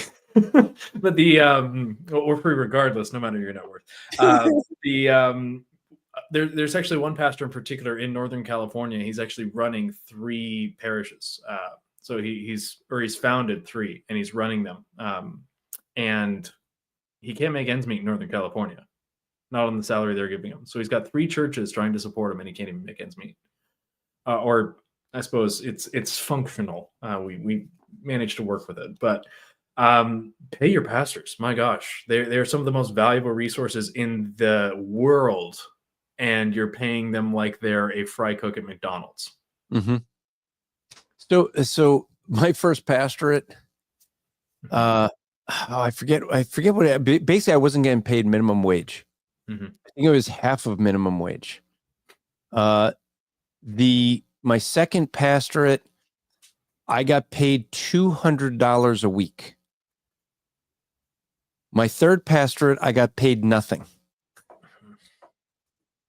So, because it's not like you took out $65,000 worth of private student loans in order to get that master's degree. Well, it really said, like, the reality be it is, the third church closed with, I think it was like 80,000 in the bank. And I think I did get a Christmas. I think I got a couple $100 for Christmas one year. Right. This is the reality. There's and people don't think about it. And so and I've shared this on my Rap Report podcast when I went through a series on what is a pastor. But hey, my wife and I realized we felt our pastor wasn't getting paid enough, and so we went to the deacons and said, we decided we're not going to go out to dinner. There were certain things we could cut out of our life so that we could give. And we said, this is how much we want to give extra for him to increase his salary. And if other people in the church start doing that, your pastor might actually be able to take his wife out to dinner once in a while. Because I know many pastors. I have the privilege of traveling around and meeting a lot of pastors and speaking with them. And I will often, when I'm in town, take the pastor and his wife out for dinner. And it is not unusual, because I'll sometimes ask, when was the last time the two of you went out for dinner? And they can't remember a time because they couldn't afford it. Yeah. And yet people in the church wouldn't think twice, many of them, of being able to go out for dinner. Right. In fact, when we're doing budgeting, I usually recommend a family puts $120 at least in the dining out budget, so you can take your wife on a nice date night at least once a month. $120 a month? Yeah. Well, because they've also got kids. I'm going to assume they're going to bring something home in a doggy bag. I don't have kids. I want to talk to my wife. Hey, let's do a $120 dinner. That'd be fun. Yeah. Right. One nice stately dinner per month, if you can afford it. That's gonna pay dividends for your marriage. That's for sure. I will say this though about Andrew's story about taking people out to dinner. I do want to say he does. He has. I've been there multiple times when he has done that. I try to be there when he's done that, because then maybe he'll do it for me. But you have to be careful though, because there was one time, the very first time I met Keith Foskey, the time I met my long lost twin brother and my best friend, when the day I met him, we went out to a Buffalo Wild Wings, and I would have sworn I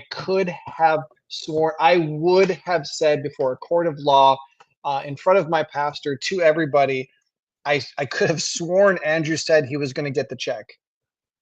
Because I had seen him do it so many times, so on and so forth. He said, I don't remember what it was he said, but he said something that I was going to the bathroom.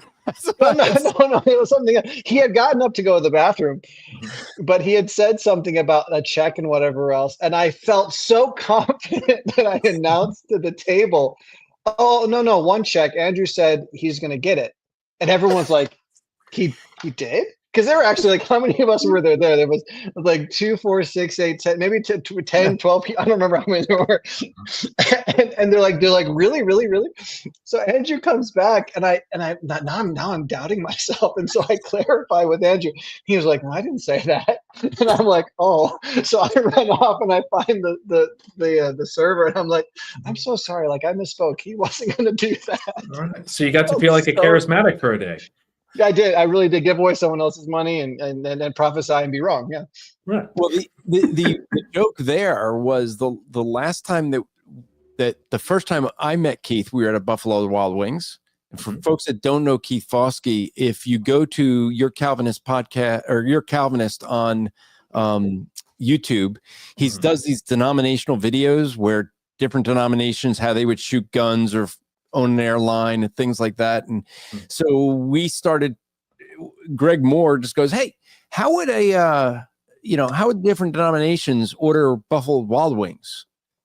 And so he goes, well, the Methodists would get the cauliflower wings, and he started writing a script. Well, it became, he did a very funny skit about it. And so because folks knew that all of us were there, he does this skit, and this is absolutely hilarious, even though it's making fun of my view. The dispensationalist at the end disappears when it came time to pay the bill, and they're like, oh, the dispensationalist is pretending to be raptured so he can get out of paying the bill.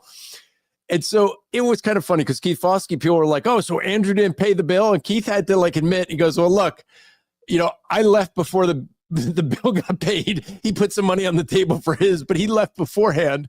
And he goes, but I will say for the record, Andrew bought me lunch the next day. And he has 7 dispensations of ranch. Yes. Somebody in the comments, they're wondering if perhaps, yes, Tara says, maybe he said 1 sec, like you're getting up to leave. I'll be back in 1 sec. You just said 1 check. I swear. Well, there was someone that would commented about, when I was saying about giving toward others about Matt Slick. And,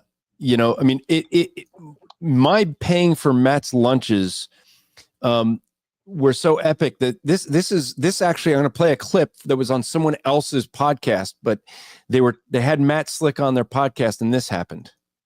Was Andrew the one that helped you get the podcast back up? Yeah, he did get the podcast. He didn't help me. He did it. Yeah. Don't you think you owe him a dinner for that? Oh, no, he didn't. Got him. It took Matt 9 years to buy me a dinner.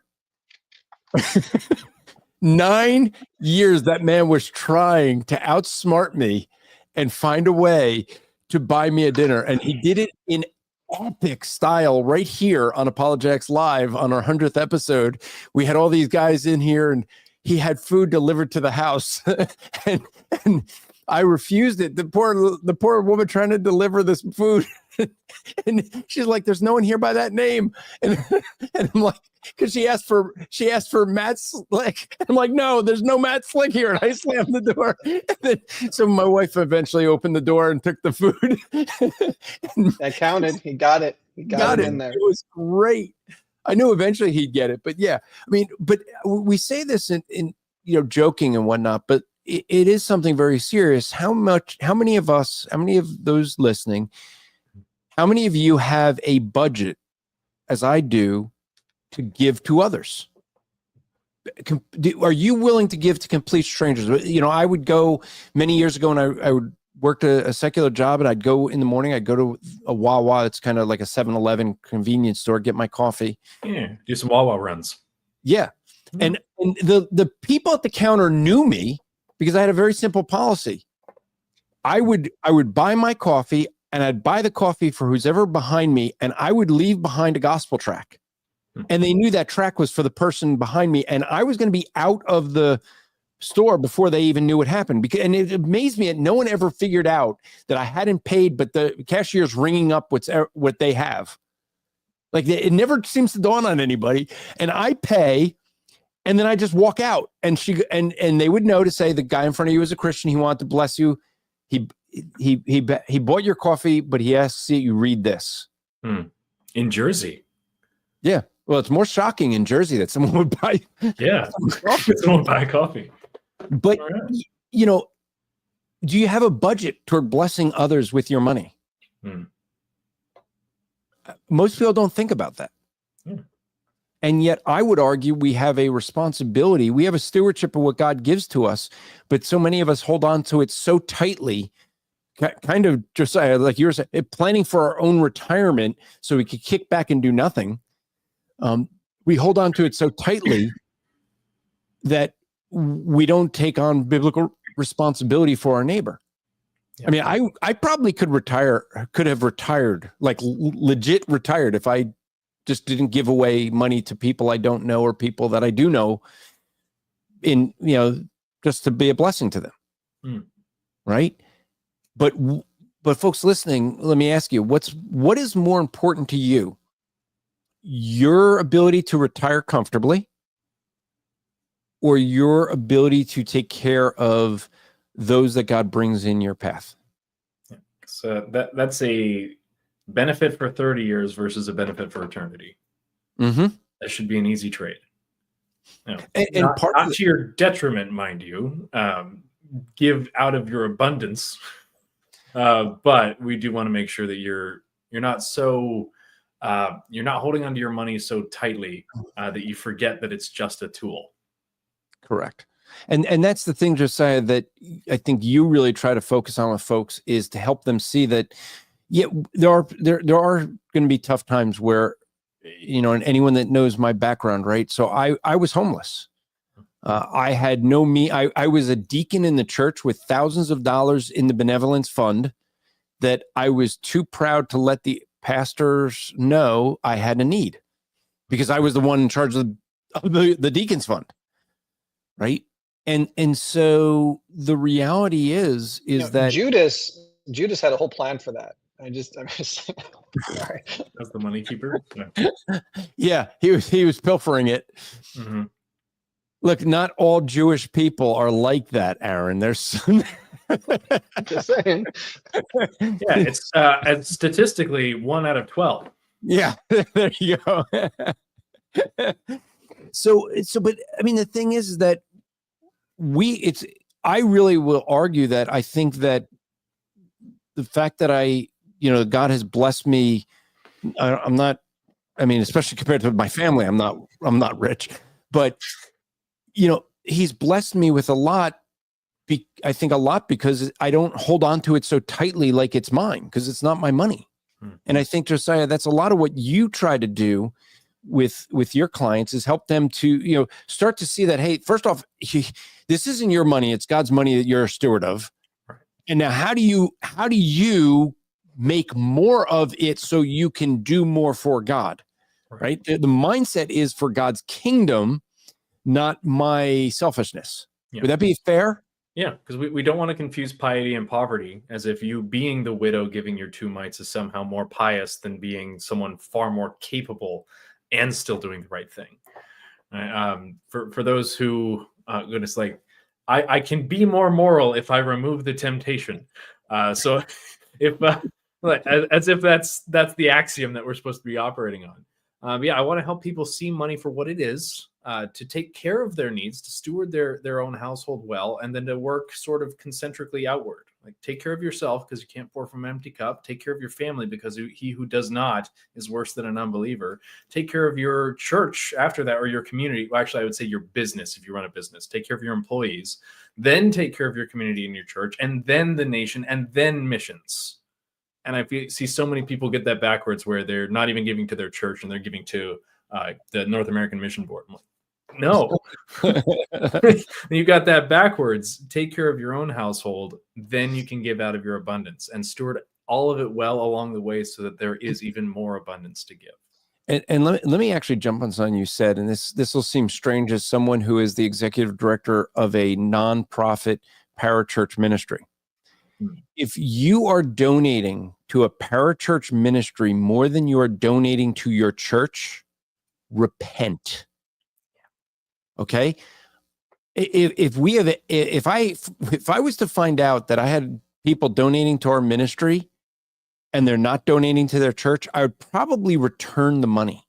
Yeah. If I had found that out. Okay? You have to take care. It starts at home, and your home is your church. I don't care what parachurch ministry has been a blessing to you. Your church better be more. And whatever great preacher you hear on the radio, he should never be better than your pastor who actually shepherds you, because the guy on the radio doesn't shepherd you. He doesn't know you. I mean, in some cases, maybe, but the reality is, he may be a better preacher than your pastor, but your pastor is the one that shepherds you. So you take care of him first. Okay. So I have all these soapboxes I keep getting on. So let me go. Worries. But that's essentially what we're trying to teach people to do, is to think biblically, to think concentrically, and to not be so focused on just getting rid of your money, because it's somehow the root of all kinds of evil. It's the root of all evil, as a lot of people seem to think. I can't serve God and mammon, therefore I can't make any money. Right? There's just a whole lot of a load of misconceptions out there that we're trying to tactfully, carefully, and individually correct, get people back on track so that their children and grandchildren can steward the wealth that they were not granted because of the mistakes of their parents and their grandparents. Yeah. Right. So just trying to correct the generational wealth course of the entire church. And there's 7 of us trying to do that. So, but we do have plenty of room in our schedule. So if there's anyone who would like to take advantage of our services, reform.money, that's our website. We'd be happy to take you on, happy to help you out. This is what we do all day, every day, is just help people steward their wealth as best they can without blanket advice or just general recommendations, but actually tailored advice for you so that you can get the most out of your money. So let me ask Now you. I have to ask. So when you said that your services are free, you weren't kidding? No, we're not. Everything except estate planning and business coaching. So this is where I think you're going to ask the same question I was going to ask, but okay, go ahead. How do I get paid then? Right. So it's a brokerage agency. So if we take the average American, he's woefully underinsured. So if I, as a life insurance producer, end up getting you enough life insurance and I get the cheapest kind that actually suits you, the commissions on that are actually not small at all. So those keep the lights on. We just let those chips fall where they may. There's enough of our clients that needed life insurance that incidentally, as part of their plan, we ended up getting that taken care of for them, that were really well paid. Right. So we let that particular plundering of the Egyptians pay for everything else that we do for free. Neat. Wow. Okay. Praise God. So we got two questions left for you. Okay. One was asked very early on about taxes. So is it biblical to pay taxes as Christians? I mean, you say you're reformed. You're the only reformed, Yeah. So is it biblical to pay taxes? If only I hadn't just written an article about that. So you go to dominionwealthstrategist.com or reform.money.com. My second article down that I posted on February 20th, Render unto Caesar, Taxes of Biblical Law. So a whole article on the theology of taxation, but Matthew 22:21 says, render to Caesar the things that are Caesar's and to God the things that are God. That means that you give, and Romans 13 actually later states very specifically that we are to pay taxes to whom taxes are due. That doesn't mean that the state is moral in imposing those taxes. That doesn't mean that we aren't to call the state to repentance for requiring more than God does. And it doesn't mean that we shouldn't call our state to repentance for spending more money than they make and for printing money out of thin air, right? Loads of things that we can call the government to repentance for and actively fight for. But when the tax bill comes, it is not your place. It is not the individual's authority to determine whether a tax is just, or rather, you can determine if it's just or unjust. You can't determine whether it's moral or immoral not to pay it. However, the U.S., as sort of a loophole, because I want that to sink in, you do need to pay your taxes as they come to you. But the U.S. tax code is vast and overcomplicated on purpose so that you can take advantage of these loopholes, or the people who know what they're doing can take advantage of those loopholes. They are not loopholes. No, they're Because built in. They're into the law. Yeah, so if you utilize the incentive structures that the U.S. tax code gives you, you might end up paying like a net 6% tax after everything's said and done. After you get all your rebates back. Unless you're in my category. If you're in my category, you have zero income tax. Like nothing is taken out. There you go. And yet somehow you get a tax return. Yes. I mean that's built. I mean that the welfare system is also built into the tax structure, so that people who put nothing into taxes still can get a bunch out if they're really low in the bracket. In fact, that's 47% of Americans receive more back in taxes than they paid. Mm-hmm. Mm-hmm. And so it's sort of a massive welfare system. Also, most people fill out their W-4s incorrectly and end up having way more withheld over the course of the year than they had any business to, giving the government an interest-free loan for 12 months. Yes. Yeah. When I was working at the school in Chicago, I think I had to claim 12 dependents in order to have it break what it should have been, where it needed to actually be for the income tax. The goal is to not owe anything and not get any return at the end of the year. That's the ideal. goal. Yeah, and for you to know exactly which tax breaks you would qualify for, so that you can pay less in advance. But the government does give you some time to shore up the numbers if you end up on the wrong side of the calculation. So it's not a huge deal, but for most people, if you make over, I'm going to arbitrarily say $50,000 a year, it might behoove you to get with a bookkeeper, an EA, or a CPA. CPA is probably a little overkill. But for personal finance, a bookkeeper and an EA that can actually look at your money and ideally tell you how to spend next year's money so that you can qualify for even more breaks. Yeah. All right. So the last question has absolutely nothing to do with finances. Ooh. But I think it'll be fun. So Trey asked the question, tell me more about what it means to be post-mill Reconstructionist presuppositional Reformed Baptist. He's being sneaky. Trey's one of my agents. I'm sure he's causing all kinds of mischief in the chat. I had thought that by looking at the chat, and I just was like, you know what? I think it's fun. Let's have Trey and Jeremy have been pretty active in the chat, from what I can tell. What's it like being a Reconstructionist Baptist? It means that I don't fit into anyone's camp, and I went to a Reformed church, and they didn't like the fact that I was a different kind of Reformed. So now I go to a non-Reformed church where they don't care, right? Because there was no community there for me, apparently. What's it like? I'd say it's glorious. It's wonderful being right about everything all the time. It's a little rough having to explain that to everyone, and especially the presuppositionalism. That seems to be a hot, contentious issue right now, because there's a big Thomism push in certain parts of the Reformed community. And I'm like, no, Bible says start there, end there too. Don't canonize Aristotle as a saint. That would be great if you could not appeal to Plato more often than you appeal to Christ. But I digress. So it's a wonderful place to be in, as long as you know how to argue well and take things on the chin and go out for meals after you tear each other apart in a debate. It just takes a certain kind of grace. That's for sure. And that's why we could get along so well. So yeah, I mean, I make it simple. When people ask me what I believe, what I believe is called Rapportianism. My last name is Rappaport. You have to ask me, because I don't fit into any system perfectly. Now that sounds better than Matt Slick is in the same boat, but saying I'm a Slickite, that just doesn't it doesn't sound. Are you of MacArthur or are you of Sproul? Well, I believe that Sproul agrees with me today. And for anyone that doesn't know who R.C. Sproul is, he passed away. So what I'm implying is that his theology, which is now corrected, is in line with mine. But I'd be more in line with MacArthur than Sproul. Yeah, for sure.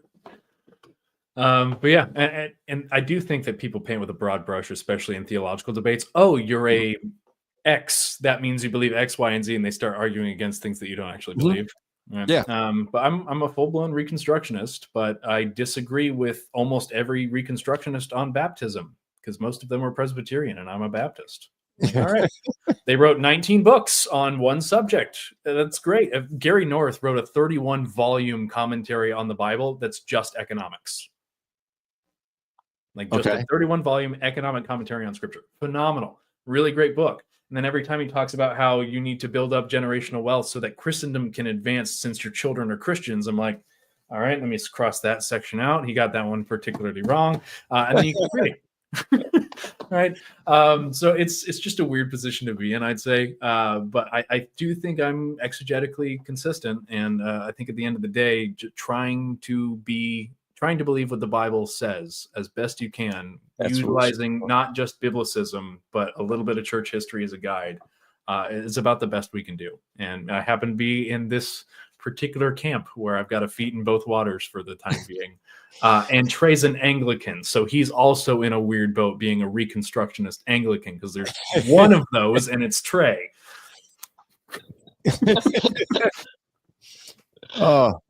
Well, so Josiah, let's as we're going to wrap up, let folks know again how they can get a hold of you or anyone else from your team, and some of the things that you might be able to do for them. Before you do that, Trey just says true story.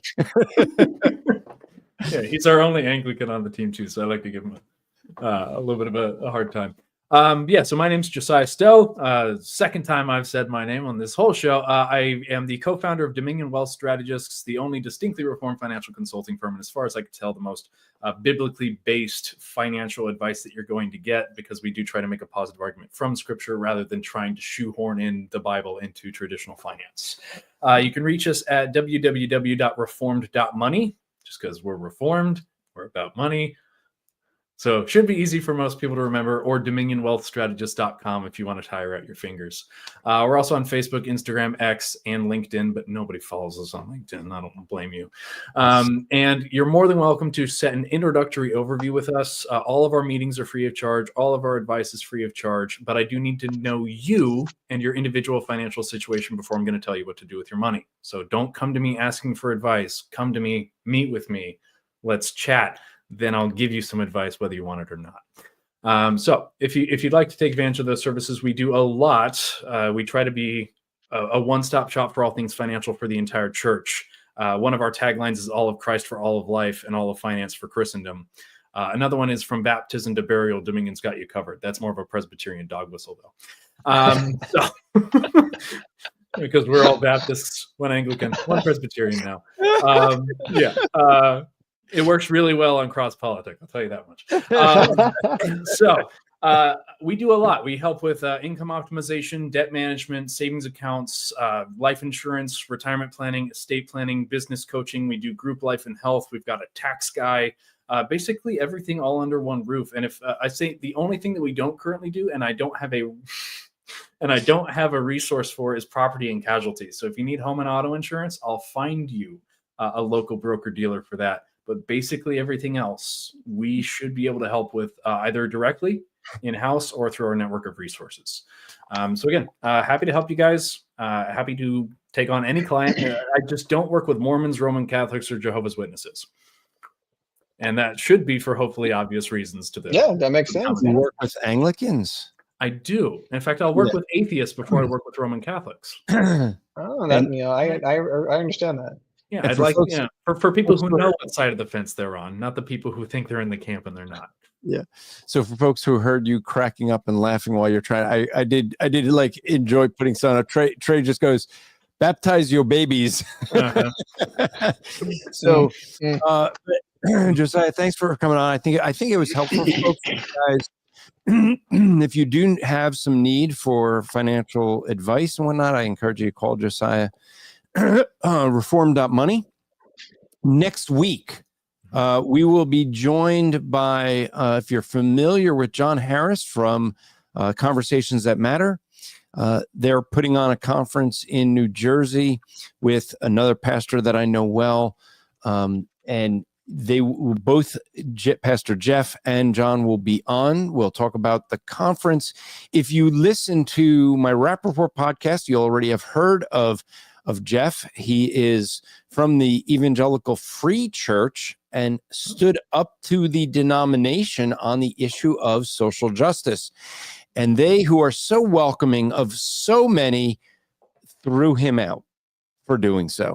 And so in a very underhanded way, if you go back and on my Rap Report podcast, Jeff talked about his experience there. But he's gonna come on along with John Harris. We're gonna talk about the conference, talk about the need for the Truth Conference, and some of the topics that will be discussed to encourage you guys to consider coming out, and some of the things that they are doing since Jeff wasn't the only one thrown out of the Evangelical Free Church.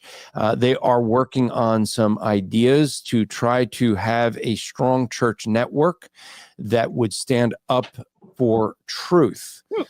I know there's others who think they're going to stand up against social justice and be a strong network, and what they've done is built a nice platform for themselves, but they don't exactly do things quite biblically. So but what they're going to try to do with Truth Script and the Truth Network, I think is what they're thinking of calling it, but is to actually have it based on the truth of God's word. So that is next week, the 20th. Some of you may remember way back when we had Missionary Gamer come in, and a guy who actually did gaming for the purpose of the gospel, not an excuse to play video games. And make it sound spiritual, but he's going to come in on an article that he wrote and feels very strongly about on the virtual church. COVID has risen up to this idea that you can have this virtual church, and he is going to give a case for the fact that you can't do virtual church. Ecclesia doesn't happen in ones and zeros. Say that again. Ecclesia does not happen in ones and zeros. Yeah. The gathering requires your physical presence. Yeah. During COVID, when people were like, what about church? It says you have to get together in person. I'm like, the name Ecclesia, to gather, right? So yeah, it's kind of in the name. Yeah. Providentially, they did make an exception for protests. So all of us Protestants should have fallen under that banner. You'd think, but no, it doesn't quite work that way, does it? I will say that I will not be here next Thursday because I have the opportunity to be at the Great Homeschool Convention in Greenville, South Carolina, where I'll be exhibiting Truth Love Family, as well as having an opportunity to speak on expectational education, which kind of wraps back around to that little short conversation we had about kids and education. So I'm looking forward to that. So that I will not be here next week for that conversation. Okay. There you go. Tell John Lovett I said hi. Is he going to be there? Pretty sure. He's been Nick advertising. Freitas is going to be there, and Joel Salatin's going to be there. Oh, yeah. Yeah. Lunatic Farmers and all. That's going to be a fun one. Oh, yes. So we will not have a show, just so you know, on the 27th of March. So I will be, I have a family activity going on. But for those of you who really believe the King James is the only Bible you should have, I really want to encourage you to come April 17th, because we'll have Luke Wayne, who used to work with me there at CARM, Christian Apologetics Research Ministry. And when he worked for CARM, we had him write a whole bunch of articles on King James onlyism. And so if you believe that the King James Bible is the Bible for all of us to use, then please come on April 17th and have your world rocked. And if you want to get your world rocked when it comes to your finances, contact Josiah at reform.money. That's going to be his new tagline. No, it won't. Hey Trey, his new tagline for the company is going to be, "Yo, baptize your babies. Baptize your babies." Terrible. Or at the very least, make sure that you provide for them. Provide for your baptized babies. Uh-huh. Wow. So, hey, It's not even a dog whistle anymore. That's just wrong. It's pretty terrible. Yeah. Well, I want to thank you for coming on. I think it was helpful. You know, it's not often that I get have someone come in and people are like, we want more time with him.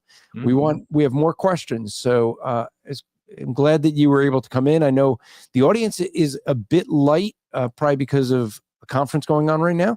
And a lot of our listeners are at that conference, so or watchers. So we also will get the website fixed. I know we didn't get anyone really coming in last week or this week, and sorry about that, but we will fix the website. So until next week, remember to strive to make today an eternal day for the glory of God, and we'll see you next week.